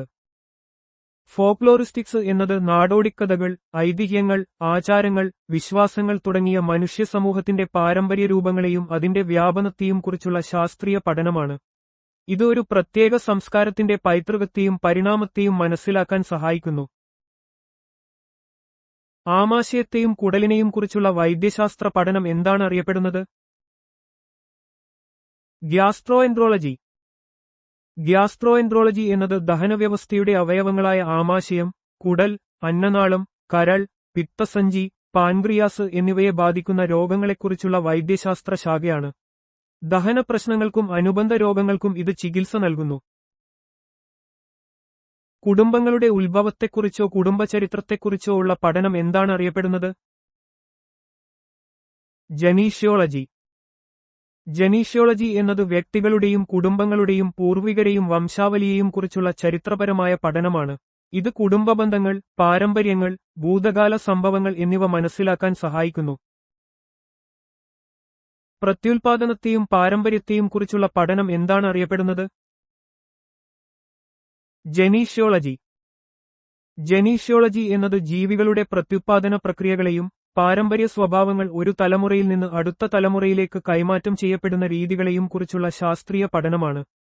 ഇത് ജനിതകശാസ്ത്രവുമായി ബന്ധപ്പെട്ട ഒരു വിഷയമാണ്. ഭൗമശാസ്ത്രപരമായ സമയം അളക്കുന്നതിനെക്കുറിച്ചുള്ള പഠനം എന്താണ് അറിയപ്പെടുന്നത്? ജിയോക്രോണോളജി. ജിയോക്രോണോളജി എന്നത് ശിലകളുടെയും ഫോസിലുകളുടെയും പ്രായം നിർണയിച്ചുകൊണ്ട് ഭൂമിയുടെ ചരിത്രത്തിലെ സംഭവങ്ങൾക്ക് കാലഗണന നൽകുന്ന ശാസ്ത്രമാണ്. റേഡിയോമെട്രിക് ഡേറ്റിംഗ് പോലുള്ള സാങ്കേതിക വിദ്യകൾ ഇതിൽ ഉപയോഗിക്കുന്നു. ഭൂമിയുടെ പുറംതോടിന്റെ രൂപീകരണത്തെക്കുറിച്ചുള്ള ശാസ്ത്രം എന്താണ് അറിയപ്പെടുന്നത്? ജിയോജനി. ജിയോജനി എന്നത് ഭൂമിയുടെ ഉപരിതലത്തിലെ ഘടനകളും ഭൂവൽക്കത്തിന്റെ രൂപീകരണ പ്രക്രിയകളും അവയുടെ ഉത്ഭവവും വികാസവും പഠിക്കുന്ന ശാസ്ത്രശാഖയാണ്. ഇത് ഭൂമിശാസ്ത്രപരമായ മാറ്റങ്ങളെയും അവയുടെ കാരണങ്ങളെയും വിശദീകരിക്കുന്നു. ഭൂമിയുടെ രൂപീകരണത്തെക്കുറിച്ചുള്ള പഠനം എന്താണ് അറിയപ്പെടുന്നത്? ജിയോഗോണി. ജിയോഗോണി എന്നത് ഭൂമിയുടെ ഉത്ഭവം, അതിന്റെ ആദ്യകാല രൂപീകരണം, പരിണാമം എന്നിവയെക്കുറിച്ചുള്ള പഠനമാണ്. ഇത് ഗ്രഹരൂപീകരണ പ്രക്രിയകളെക്കുറിച്ചും ഭൂമിയുടെ ഘടന എങ്ങനെ വികസിച്ചു എന്നതിനെക്കുറിച്ചും ഉൾക്കൊള്ളുന്നു. ഭൂമിയുടെ ഉപരിതലത്തെയും അതിലെ നിവാസികളെയും കുറിച്ചുള്ള പഠനം എന്താണ് അറിയപ്പെടുന്നത്? ഭൂമിശാസ്ത്രം. ഭൂമിശാസ്ത്രം എന്നത് ഭൂമിയുടെ ഉപരിതലം, അതിന്റെ ഭൗതിക സവിശേഷതകൾ, കാലാവസ്ഥ, സസ്യജന്തുജാലങ്ങൾ, മനുഷ്യ സമൂഹങ്ങൾ, പരിസ്ഥിതിയുമായുള്ള അവയുടെ ബന്ധം എന്നിവയെക്കുറിച്ചുള്ള സമഗ്രമായ പഠനമാണ്. ഇത് ഭൗതിക ഭൂമിശാസ്ത്രവും മാനുഷിക ഭൂമിശാസ്ത്രവും ഉൾക്കൊള്ളുന്നു. ഭൗമോപരിതലം, അതിലെ പാറകൾ, ധാതുക്കൾ എന്നിവയെക്കുറിച്ചുള്ള പഠനം എന്താണ് എന്നറിയപ്പെടുന്നത്? ജിയോളജി. ജിയോളജി എന്നത് ഭൗമോപരിതലം, അതിന്റെ ഘടന, പാറകൾ, ധാതുക്കൾ, അതുണ്ടായ പ്രക്രിയകൾ എന്നിവയെക്കുറിച്ചുള്ള ശാസ്ത്രീയ പഠനമാണ്. ഇത് ഭൂമിയുടെ ചരിത്രവും രൂപീകരണവും മനസ്സിലാക്കാൻ സഹായിക്കുന്നു. ഭൂരൂപങ്ങളുടെ ഉത്ഭവത്തെക്കുറിച്ചുള്ള പഠനം എന്താണ് എന്നറിയപ്പെടുന്നത്? ജിയോമോർഫോളജി. ജിയോമോർഫോളജി എന്നത് ഭൂരൂപങ്ങളുടെ ലാൻഡ്ഫോംസ്, ഉത്ഭവം, രൂപീകരണം, അവയുടെ പരിണാമം എന്നിവയെക്കുറിച്ചുള്ള ശാസ്ത്രീയ പഠനമാണ്. ഭൂമിയുടെ ഉപരിതലത്തിലെ ഘടനകൾ എങ്ങനെയുണ്ടായി എന്ന് ഇത് വിശകലനം ചെയ്യുന്നു. കൃഷിയെക്കുറിച്ചുള്ള പഠനം എന്താണ് എന്നറിയപ്പെടുന്നത്? ജിയോബോണിക്സ്. ജിയോബോണിക്സ് എന്നത് മണ്ണിന്റെ ഉപയോഗത്തിലൂടെയുള്ള കൃഷിരീതികളെക്കുറിച്ചുള്ള പഠനമാണ്. ഹൈഡ്രോപോണിക്സ്, എയറോപോണിക്സ് എന്നിവയിൽ നിന്ന് വ്യത്യസ്തമായി ഇത് മണ്ണ് അടിസ്ഥാനമാക്കിയുള്ള കാർഷിക വിദ്യകളിലാണ് ശ്രദ്ധ കേന്ദ്രീകരിക്കുന്നത്. മനുഷ്യവാസം സാധ്യമാക്കാൻ ഭൂമിയുടെ വാസയോഗ്യത വർദ്ധിപ്പിക്കുന്നതിനെക്കുറിച്ചുള്ള പഠനം എന്താണ് എന്നറിയപ്പെടുന്നത്? ജിയോടെക്നിക്സ്. ജിയോടെക്നിക്സ് എന്നത് ഭൂമിയിലെ മണ്ണ്, പാറ തുടങ്ങിയ വസ്തുക്കളുടെ എഞ്ചിനീയറിംഗ് സ്വഭാവത്തെക്കുറിച്ചുള്ള പഠനമാണ്. കെട്ടിട നിർമ്മാണങ്ങൾക്കും അടിസ്ഥാന സൗകര്യ വികസനത്തിനും ഭൂമിയെ എങ്ങനെ ഫലപ്രദമായി ഉപയോഗിക്കാം എന്ന് ഇത് വിശകലനം ചെയ്യുന്നു. ഇത് പരോക്ഷമായി ഭൂമിയുടെ വാസയോഗ്യത വർദ്ധിപ്പിക്കാൻ സഹായിക്കുന്നു. ജീവശാസ്ത്രപരവും സാമൂഹികവുമായ സാഹചര്യങ്ങളിൽ ക്ഷയത്തെയും ജീർണതയെയും കുറിച്ചുള്ള പഠനം എന്താണ് എന്നറിയപ്പെടുന്നത്? ജെററ്റോളജി. ജെററ്റോളജി എന്നത് ക്ഷയം, ജീർണത, അധപതനം എന്നിവയെക്കുറിച്ചുള്ള പഠനമാണ്. ഇത് ജീവശാസ്ത്രപരമായും സാമൂഹികപരമായുമുള്ള പല സാഹചര്യങ്ങളിലും ഈ പ്രക്രിയകളെ വിശകലനം ചെയ്യുന്നു. വാർദ്ധക്യം, പ്രത്യേകിച്ച് അതിന്റെ പരിചരണവും പരിപാലനവും സംബന്ധിച്ചുള്ള പഠനം എന്താണ് എന്നറിയപ്പെടുന്നത്? ജെറോഗോമി. ജെറോഗോമി എന്നത് വാർദ്ധക്യത്തിന്റെ പരിചരണത്തിലും പരിപാലനത്തിലുമുള്ള പഠനമാണ്. വയോജനങ്ങളുടെ ക്ഷേമവും ആരോഗ്യവും ഉറപ്പാക്കുന്നതിനുള്ള മാർഗങ്ങൾ ഇത് കൈകാര്യം ചെയ്യുന്നു. വയോജനങ്ങളെയും വാർദ്ധക്യത്തെയും കുറിച്ചുള്ള ശാസ്ത്രീയ പഠനം എന്താണ് എന്നറിയപ്പെടുന്നത്? ജെറന്റോളജി. ജെറന്റോളജി എന്നത് വാർദ്ധക്യത്തെയും വയോജനങ്ങളെയും കുറിച്ചുള്ള സമഗ്രമായ ശാസ്ത്രീയ പഠനമാണ്. വാർദ്ധക്യത്തിന്റെ ശാരീരികവും മാനസികവും സാമൂഹികവുമായ വശങ്ങളെ ഇത് ഉൾക്കൊള്ളുന്നു. ഹിമയുഗങ്ങളെയും ഹിമാനികളെയും കുറിച്ചുള്ള പഠനം എന്താണ് എന്നറിയപ്പെടുന്നത്? ഗ്ലേസിയോളജി. ഗ്ലേസിയോളജി എന്നത് ഹിമാനികൾ, ഹിമയുഗങ്ങൾ, അവയുടെ ചലനം, രൂപീകരണം, ഭൂമിശാസ്ത്രപരമായ സ്വാധീനം എന്നിവയെക്കുറിച്ചുള്ള പഠനമാണ്. ഇത് കാലാവസ്ഥാ മാറ്റങ്ങളെക്കുറിച്ചുള്ള പഠനത്തിൽ പ്രധാനമാണ്. ഭാഷയെക്കുറിച്ചുള്ള അല്ലെങ്കിൽ നാവിനെക്കുറിച്ചുള്ള പഠനം എന്താണ് എന്നറിയപ്പെടുന്നത്? ഗ്ലോസോളജി. ഗ്ലോസോളജി എന്നത് ഭാഷ, അതിന്റെ ഘടന, ഉത്ഭവം, ചരിത്രം എന്നിവയെക്കുറിച്ചുള്ള ശാസ്ത്രീയ പഠനമാണ്. ഇത് ലിംഗ്വിസ്റ്റിക്സിന്റെ ഒരു പുരാതന പദമാണ്. രത്നങ്ങളിൽ കൊത്തുപണി നടത്തുന്ന കലാരൂപം എന്താണ് എന്നറിയപ്പെടുന്നത്? ഗ്ലിപ്റ്റോഗ്രഫി. ഗ്ലിപ്റ്റോഗ്രഫി എന്നത് രത്നങ്ങളിലും കല്ലുകളിലും കൊത്തുപണികൾ ചെയ്യുന്ന പുരാതന കലാരൂപമാണ്. പുരാവസ്തു ഗവേഷണത്തിലും കലാചരിത്രത്തിലും ഇതിന് വലിയ പ്രാധാന്യമുണ്ട്. സൂര്യഘടികാരങ്ങൾ ഉപയോഗിച്ച് സമയം അളക്കുന്ന കലയെ അല്ലെങ്കിൽ ശാസ്ത്രത്തെ എന്തു പറയുന്നു? നോമോണിക്സ്. സൂര്യന്റെ നിഴലിന്റെ ചലനം അടിസ്ഥാനമാക്കി സമയം അളക്കുന്ന പുരാതന ശാസ്ത്രശാഖയാണ് നോമോണിക്സ്. ഇത് സൂര്യഘടികാരങ്ങളുടെ രൂപകൽപ്പന, നിർമ്മാണം, ഉപയോഗം എന്നിവയുമായി ബന്ധപ്പെട്ടിരിക്കുന്നു. അറിവിനെക്കുറിച്ചുള്ള പഠനം അല്ലെങ്കിൽ അറിവിന്റെ തത്വശാസ്ത്രം എന്തു പേരിൽ അറിയപ്പെടുന്നു? ജ്ഞാനശാസ്ത്രം, നോസിയോളജി. അറിവിന്റെ സ്വഭാവം, ഉത്ഭവം, വ്യാപ്തി, സാധുത എന്നിവയെക്കുറിച്ച് പഠിക്കുന്ന തത്വശാസ്ത്രശാഖയാണ് ജ്ഞാനശാസ്ത്രം. ഇത് എപ്പിസ്റ്റമോളജിക്ക് സമാനമാണ്, എന്നാൽ ചില സന്ദർഭങ്ങളിൽ കൂടുതൽ പൊതുവായ അറിവിനെ സൂചിപ്പിക്കുന്നു. പുല്ലുകളെക്കുറിച്ചുള്ള പഠനം എന്തു പേരിൽ അറിയപ്പെടുന്നു? ഗ്രാമിനോളജി. സസ്യശാസ്ത്രത്തിന്റെ ഒരു ശാഖയാണ് ഗ്രാമിനോളജി. ഇത് പുൽവർഗ സസ്യങ്ങളെക്കുറിച്ചും പോയേസിയായ കുടുംബം, അവയുടെ വർഗീകരണം, ഘടന, വളർച്ച, പരിസ്ഥിതി എന്നിവയെക്കുറിച്ചും പഠിക്കുന്നു. എഴുത്ത് സമ്പ്രദായങ്ങളെക്കുറിച്ചുള്ള പഠനം എന്തു പേരിൽ അറിയപ്പെടുന്നു? ഗ്രാമറ്റോളജി. എഴുത്ത് സമ്പ്രദായങ്ങളുടെ ഉത്ഭവം, ഘടന, പരിണാമം, സാമൂഹിക പ്രാധാന്യം എന്നിവയെക്കുറിച്ച് പഠിക്കുന്ന ഒരു പഠനശാഖയാണ് ഗ്രാമറ്റോളജി.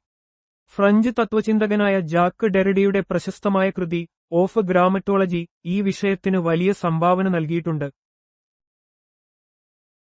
സംസാരഭാഷയെ എഴുത്തിലൂടെ പ്രതിനിധീകരിക്കുന്ന സമ്പ്രദായങ്ങളെക്കുറിച്ചുള്ള പഠനം എന്തു പേരിൽ അറിയപ്പെടുന്നു? ഗ്രാഫെമിക്സ്. ഒരു ഭാഷയിലെ എഴുത്ത് സമ്പ്രദായങ്ങളെയും അവയിലെ അടിസ്ഥാന യൂണിറ്റുകളായ ഗ്രാഫീമുകളെയും കുറിച്ച് പഠിക്കുന്ന ഭാഷാശാസ്ത്രശാഖയാണ് ഗ്രാഫെമിക്സ്. ഇത് അക്ഷരങ്ങൾ, ചിഹ്നങ്ങൾ, അവയുടെ ഉപയോഗം എന്നിവ വിശകലനം ചെയ്യുന്നു. സർവേയിംഗ് ശാസ്ത്രം എന്തു പേരിൽ അറിയപ്പെടുന്നു?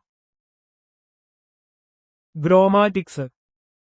ഗ്രോമാറ്റിക്സ് എന്നത് ഭൂമിയുടെ ഉപരിതലത്തെ അളക്കുകയും മാപ്പ് ചെയ്യുകയും ചെയ്യുന്ന ശാസ്ത്രശാഖയാണ്. പുരാതന റോമൻ സർവേയർമാരെ ഗ്രോമാറ്റിക്സ് എന്നാണ് വിളിച്ചിരുന്നത്. സ്ത്രീകളുടെ ശരീരശാസ്ത്രത്തെയും പ്രത്യുത്പാദന ആരോഗ്യത്തെയും കുറിച്ചുള്ള വൈദ്യശാസ്ത്ര പഠനം എന്തു പേരിൽ അറിയപ്പെടുന്നു? ഗൈനക്കോളജി. സ്ത്രീകളുടെ പ്രത്യുത്പാദന വ്യവസ്ഥയുമായി ബന്ധപ്പെട്ട രോഗങ്ങളെയും ആരോഗ്യ പ്രശ്നങ്ങളെയും കുറിച്ച് പഠിക്കുകയും ചികിത്സിക്കുകയും ചെയ്യുന്ന വൈദ്യശാസ്ത്ര ശാഖയാണ് ഗൈനക്കോളജി. പ്രസവവുമായി ബന്ധപ്പെട്ട പഠനത്തെ ഒബ്സ്ട്രിക്സ് എന്ന് പറയുന്നു. കറങ്ങുന്ന വസ്തുക്കളെയും അവയുടെ സവിശേഷതകളെയും കുറിച്ചുള്ള പഠനം എന്തു പേരിൽ അറിയപ്പെടുന്നു?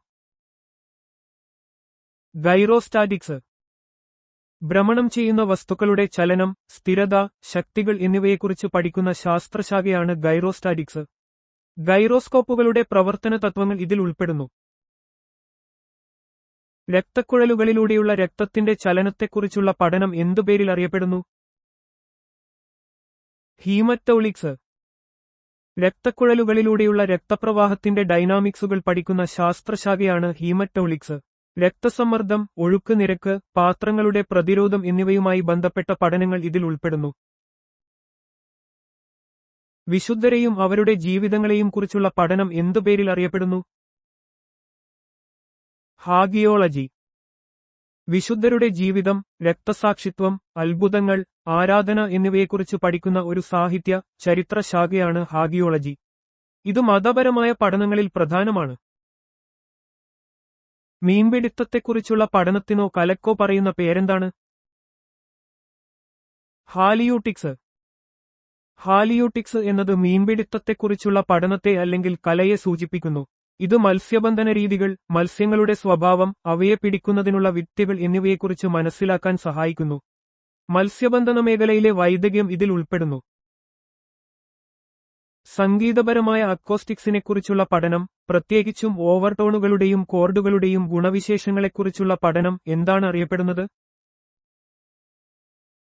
ഹാർമോണിക്സ്. ഹാർമോണിക്സ് എന്നത് സംഗീതത്തിലെ ശബ്ദങ്ങളുടെ ഗുണവിശേഷങ്ങളെക്കുറിച്ചുള്ള പഠനമാണ്. ഇത് ഒരു അടിസ്ഥാന ശബ്ദത്തോടൊപ്പം ഉണ്ടാകുന്ന അനുരണനങ്ങളെയും വിവിധ സ്വരങ്ങൾ ചേർന്നുണ്ടാകുന്ന കോർഡുകളെയും വിശകലനം ചെയ്യുന്നു. ഭൗതികശാസ്ത്രത്തിലെ തരംഗ സിദ്ധാന്തങ്ങളുമായി ഇത് ബന്ധപ്പെട്ടിരിക്കുന്നു.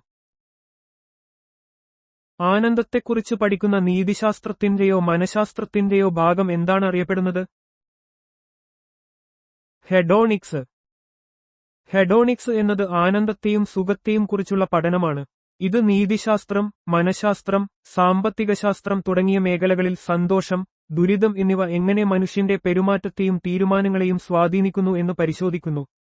വ്യക്തിഗത സംതൃപ്തിയെക്കുറിച്ചുള്ള ചിന്താധാരകളും ഇതിൽ ഉൾപ്പെടുന്നു. സൂര്യനെക്കുറിച്ചുള്ള ശാസ്ത്രീയ പഠനത്തിന് പറയുന്ന പേരെന്താണ്? ഹീലിയോളജി. ഹീലിയോളജി എന്നത് സൂര്യനെക്കുറിച്ചുള്ള സമഗ്രമായ പഠനശാഖയാണ്. സൂര്യന്റെ ഘടന, ഭൗതിക ഗുണങ്ങൾ, രാസഘടന, ഊർജ്ജോൽപാദനം, സൗരപ്രതിഭാസങ്ങൾ എന്നിവയെല്ലാം ഇതിൽ ഉൾപ്പെടുന്നു. ജ്യോതിശാസ്ത്രത്തിന്റെ ഒരു പ്രധാന ഉപവിഭാഗമാണിത്. സൂര്യന്റെ ഉപരിതലത്തിലെ കമ്പനങ്ങൾ നിരീക്ഷിച്ച് അതിന്റെ ഉള്ളറകളെക്കുറിച്ച് പഠിക്കുന്നതിനെ എന്താണ് വിളിക്കുന്നത്? ഹീലിയോസിസ്മോളജി. ഹീലിയോസിസ്മോളജി എന്നത് സൂര്യന്റെ ആന്തരിക ഘടനയെക്കുറിച്ച് പഠിക്കുന്നതിനായി അതിന്റെ ഉപരിതലത്തിലെ കമ്പനങ്ങൾ നിരീക്ഷിക്കുന്ന ശാസ്ത്രശാഖയാണ്. ഭൂകമ്പ പഠനത്തിന് ഉപയോഗിക്കുന്ന സീസ്മോളജിക്ക് സമാനമായി സൂര്യന്റെ ഉള്ളറകളിലെ സാന്ദ്രത, താപനില, പ്രവാഹങ്ങൾ എന്നിവ മനസ്സിലാക്കാൻ ഇത് സഹായിക്കുന്നു. വിരകളെക്കുറിച്ചുള്ള, പ്രത്യേകിച്ച് പരാസിറ്റിക് വിരകളെക്കുറിച്ചുള്ള പഠനത്തിന് പറയുന്ന പേരെന്താണ്?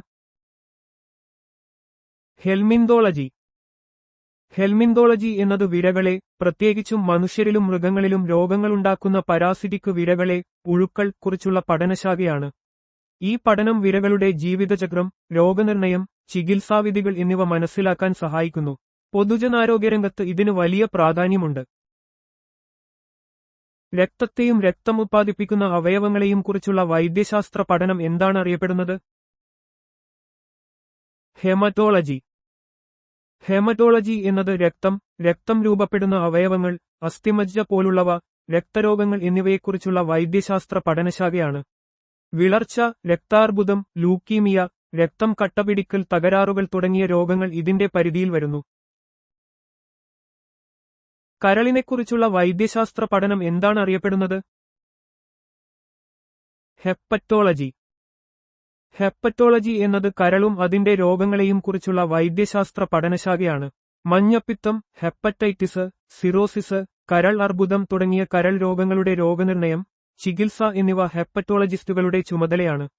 ഇത് മനുഷ്യ ശരീരത്തിലെ പ്രധാന അവയവങ്ങളിലൊന്നാണ്. കുലചിഹ്നങ്ങളെയും മറ്റ് ആയുധസജ്ജീകരണങ്ങളെയും കുറിച്ചുള്ള പഠനം എന്താണ്? ഹെറാൾഡ്രി. കുലചിഹ്നങ്ങൾ, പതാകകൾ, അതുപോലുള്ള ചിഹ്നങ്ങൾ എന്നിവയുടെ രൂപകൽപ്പന, പ്രദർശനം, ചരിത്രം എന്നിവയെക്കുറിച്ചുള്ള പഠനമാണ് ഹെറാൾഡ്രി.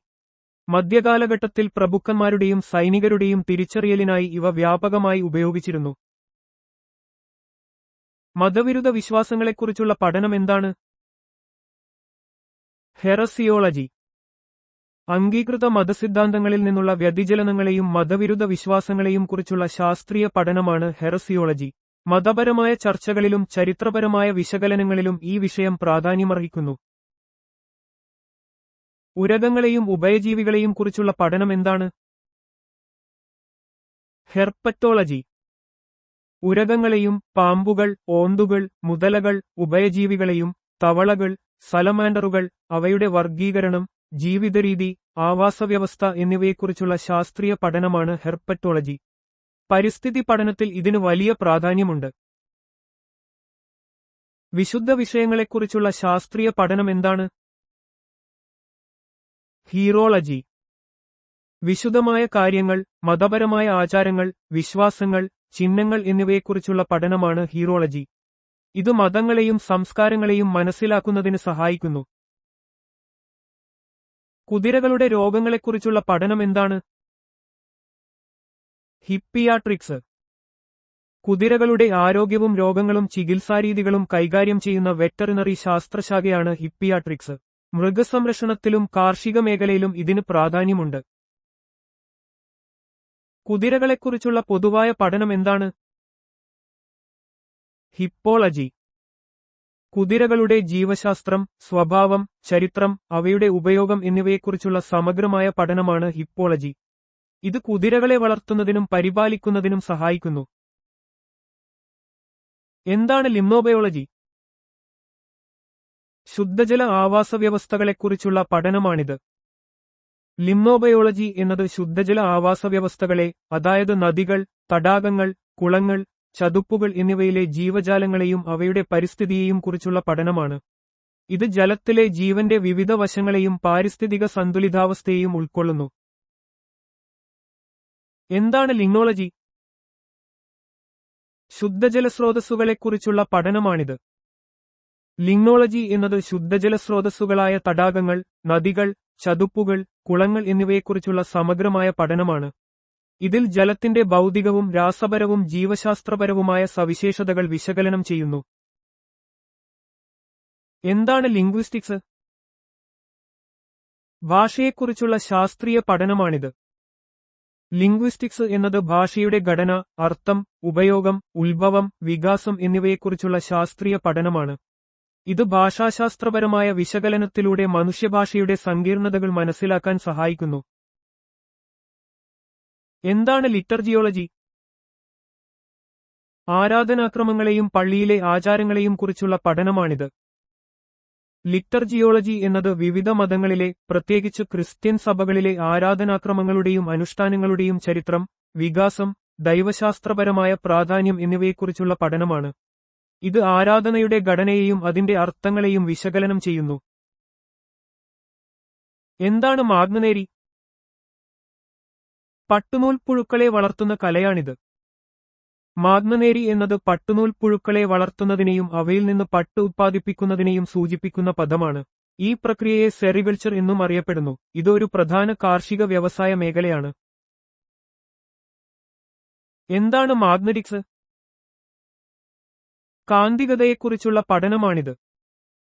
മാഗ്നറ്റിക്സ് എന്നത് കാന്തികതയുടെ തത്വങ്ങൾ, പ്രതിഭാസങ്ങൾ, പ്രയോഗങ്ങൾ എന്നിവയെക്കുറിച്ചുള്ള ഭൗതികശാസ്ത്ര പഠനശാഖയാണ്. കാന്തികക്ഷേത്രങ്ങൾ, കാന്തിക വസ്തുക്കൾ, അവയുടെ സ്വഭാവസവിശേഷതകൾ എന്നിവ ഈ പഠനത്തിൽ ഉൾപ്പെടുന്നു. എന്താണ് മാലക്കോളജി? മൊളസ്കുകളെക്കുറിച്ചുള്ള പഠനമാണിത്. മാലക്കോളജി എന്നത് മൊളസ്കുകൾ എന്ന വിഭാഗത്തിൽപ്പെട്ട ജീവികളെ, അതായത് ഒച്ചുകൾ, കക്കകൾ, കണവകൾ തുടങ്ങിയവയെക്കുറിച്ചുള്ള ജന്തുശാസ്ത്ര പഠനമാണ്. ഇവയുടെ ശരീരഘടന, ജീവിതരീതി, വർഗീകരണം എന്നിവയെല്ലാം ഇതിൽ ഉൾപ്പെടുന്നു. എന്താണ് മലേറിയോളജി?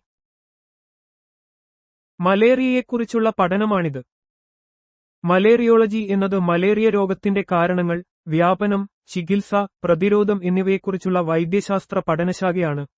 ഈ പഠനം രോഗം പരത്തുന്ന കൊതുകുകളെയും പരാദങ്ങളെയും കുറിച്ച് വിശദമായി മനസ്സിലാക്കാൻ സഹായിക്കുന്നു. എന്താണ് മെക്കാനിക്സ്? വസ്തുക്കളിൽ ബലം ചെലുത്തുന്ന പ്രവർത്തനത്തെക്കുറിച്ചുള്ള പഠനമാണിത്. മെക്കാനിക്സ് എന്നത് ഭൗതികശാസ്ത്രത്തിലെ ഒരു പ്രധാന ശാഖയാണ്. ഇത് വസ്തുക്കളിൽ പ്രയോഗിക്കുന്ന ബലങ്ങളുടെയും അവയുടെ ചലനങ്ങളുടെയും വിശ്രമാവസ്ഥയുടെയും ഫലങ്ങളെക്കുറിച്ച് പഠിക്കുന്നു. ന്യൂട്ടന്റെ ചലന നിയമങ്ങൾ ഇതിന്റെ അടിസ്ഥാന തത്വങ്ങളാണ്. മെക്കോണോളജി എന്നാൽ എന്ത്?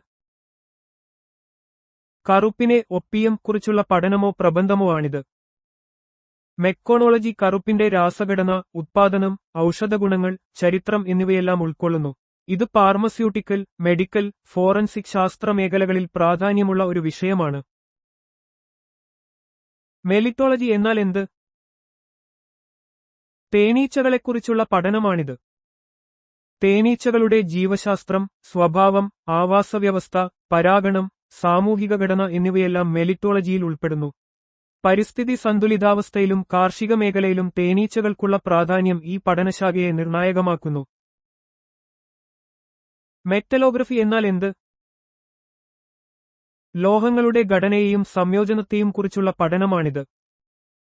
മൈക്രോസ്കോപ്പുകൾ പോലുള്ള ഉപകരണങ്ങൾ ഉപയോഗിച്ച് ലോഹങ്ങളുടെ ആന്തരിക ഘടന, ക്രിസ്റ്റൽ രൂപീകരണങ്ങൾ, അലോയ്കളുടെ ഘടന എന്നിവ മനസ്സിലാക്കുന്ന പഠനശാഖയാണ് മെറ്റലോഗ്രഫി.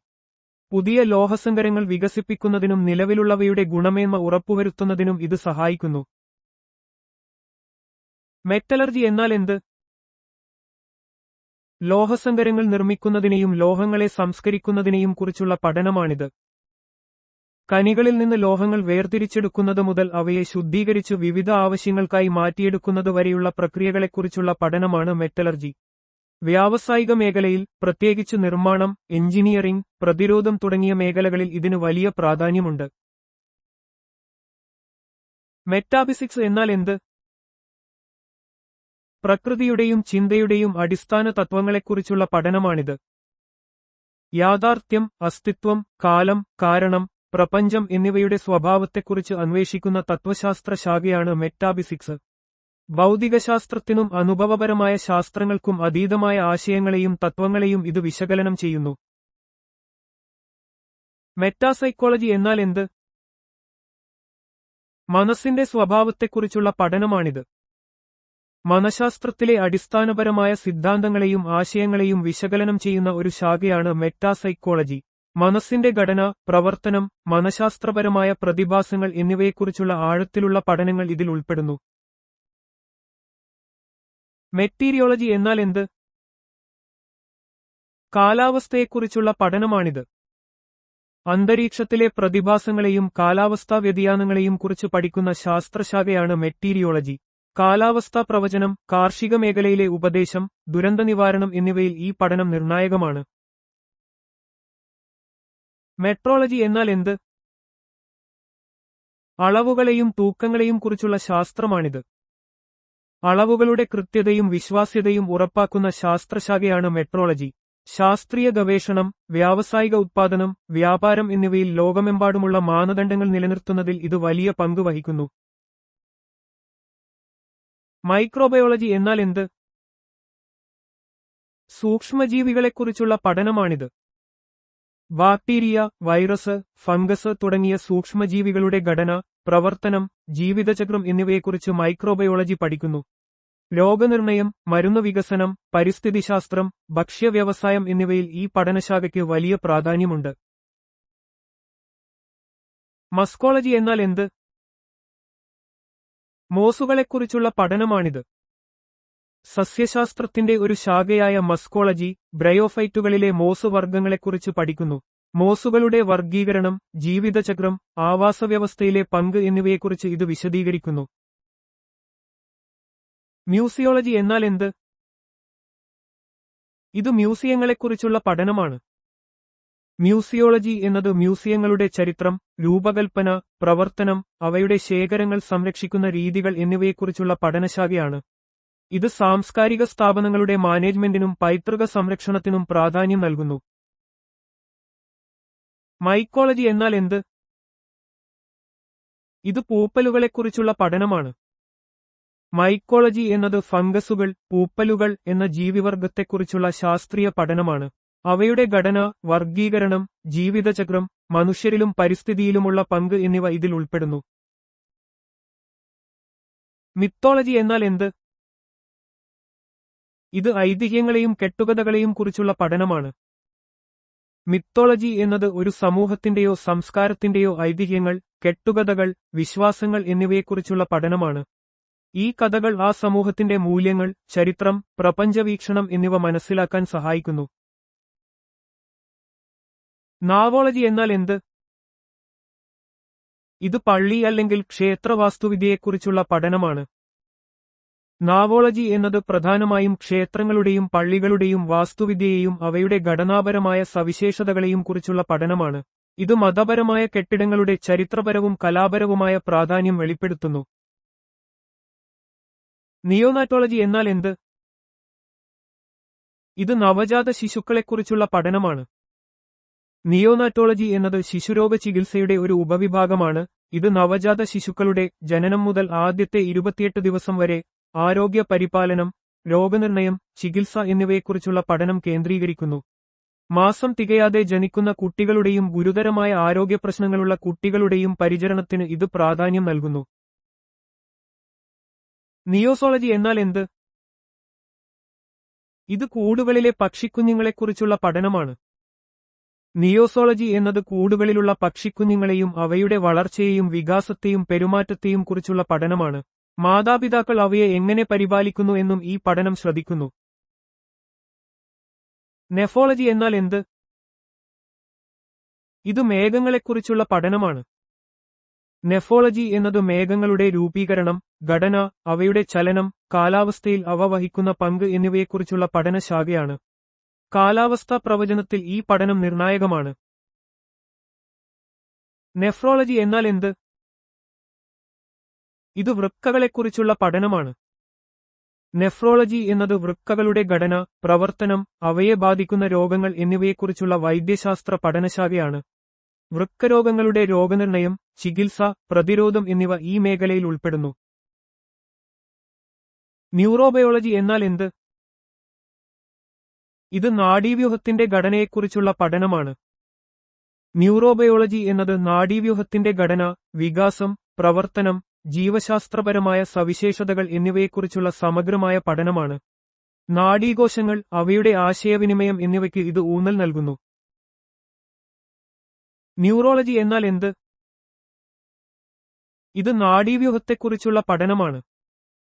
ന്യൂറോളജി എന്നത് നാഡീവ്യൂഹത്തെയും അതിനെ ബാധിക്കുന്ന രോഗങ്ങളെയും കുറിച്ചുള്ള വൈദ്യശാസ്ത്ര ശാഖയാണ്. തലച്ചോറ്, സുഷുമ്നാ നാഡി, പെരിഫറൽ നാഡികൾ എന്നിവയുടെ തകരാറുകൾ, അവയുടെ ചികിത്സ എന്നിവ ഈ മേഖലയിൽ ഉൾപ്പെടുന്നു. ന്യൂറോസൈക്കോളജി എന്നാൽ എന്ത്? ഇത് തലച്ചോറും സ്വഭാവവും തമ്മിലുള്ള ബന്ധത്തെക്കുറിച്ചുള്ള പഠനമാണ്. ന്യൂറോസൈക്കോളജി എന്നത് നാഡീവ്യവസ്ഥയുടെ ഘടനകളും പ്രവർത്തനങ്ങളും പെരുമാറ്റം, ചിന്ത, വികാരങ്ങൾ എന്നിവയെ എങ്ങനെ സ്വാധീനിക്കുന്നു എന്ന് പഠിക്കുന്ന ശാസ്ത്രശാഖയാണ്. തലച്ചോറിലെ തകരാറുകൾ, രോഗങ്ങൾ, വികസന പ്രശ്നങ്ങൾ എന്നിവയെക്കുറിച്ച് മനസ്സിലാക്കാൻ ഇത് സഹായിക്കുന്നു. ന്യൂറിപ്നോളജി എന്നാൽ എന്ത്? ഇത് ഹിപ്നോട്ടിസത്തെക്കുറിച്ചുള്ള പഠനമാണ്. ന്യൂറിപ്നോളജി എന്നത് ഹിപ്നോട്ടിസം, അതിന്റെ പ്രക്രിയകൾ, മനുഷ്യന്റെ മനസ്സിനെയും ശരീരത്തെയും അത് എങ്ങനെ സ്വാധീനിക്കുന്നു എന്നതിനെക്കുറിച്ച് പഠിക്കുന്ന ശാസ്ത്രശാഖയാണ്. ഇത് പ്രധാനമായും ബോധാവസ്ഥയുടെ വിവിധ വശങ്ങളെക്കുറിച്ചുള്ള പഠനത്തിൽ ശ്രദ്ധ കേന്ദ്രീകരിക്കുന്നു. ന്യൂട്രോസോഫി എന്നാൽ എന്ത്? ഇത് ദാർശനിക നിഷ്പക്ഷതകളുടെ ഉത്ഭവത്തെയും സ്വഭാവത്തെയും കുറിച്ചുള്ള പഠനമാണ്. ന്യൂട്രോസോഫി എന്നത് ഫ്ലോറന്റിൻസ് മാർദാൻഡാച്ചെ വികസിപ്പിച്ചെടുത്ത ഒരു തത്വചിന്താ ശാഖയാണ്. ഇത് ദാർശനിക നിഷ്പക്ഷതകളെയും അവയുടെ ഉത്ഭവത്തെയും സ്വഭാവത്തെയും കുറിച്ചുള്ള പഠനത്തിന് ഊന്നൽ നൽകുന്നു.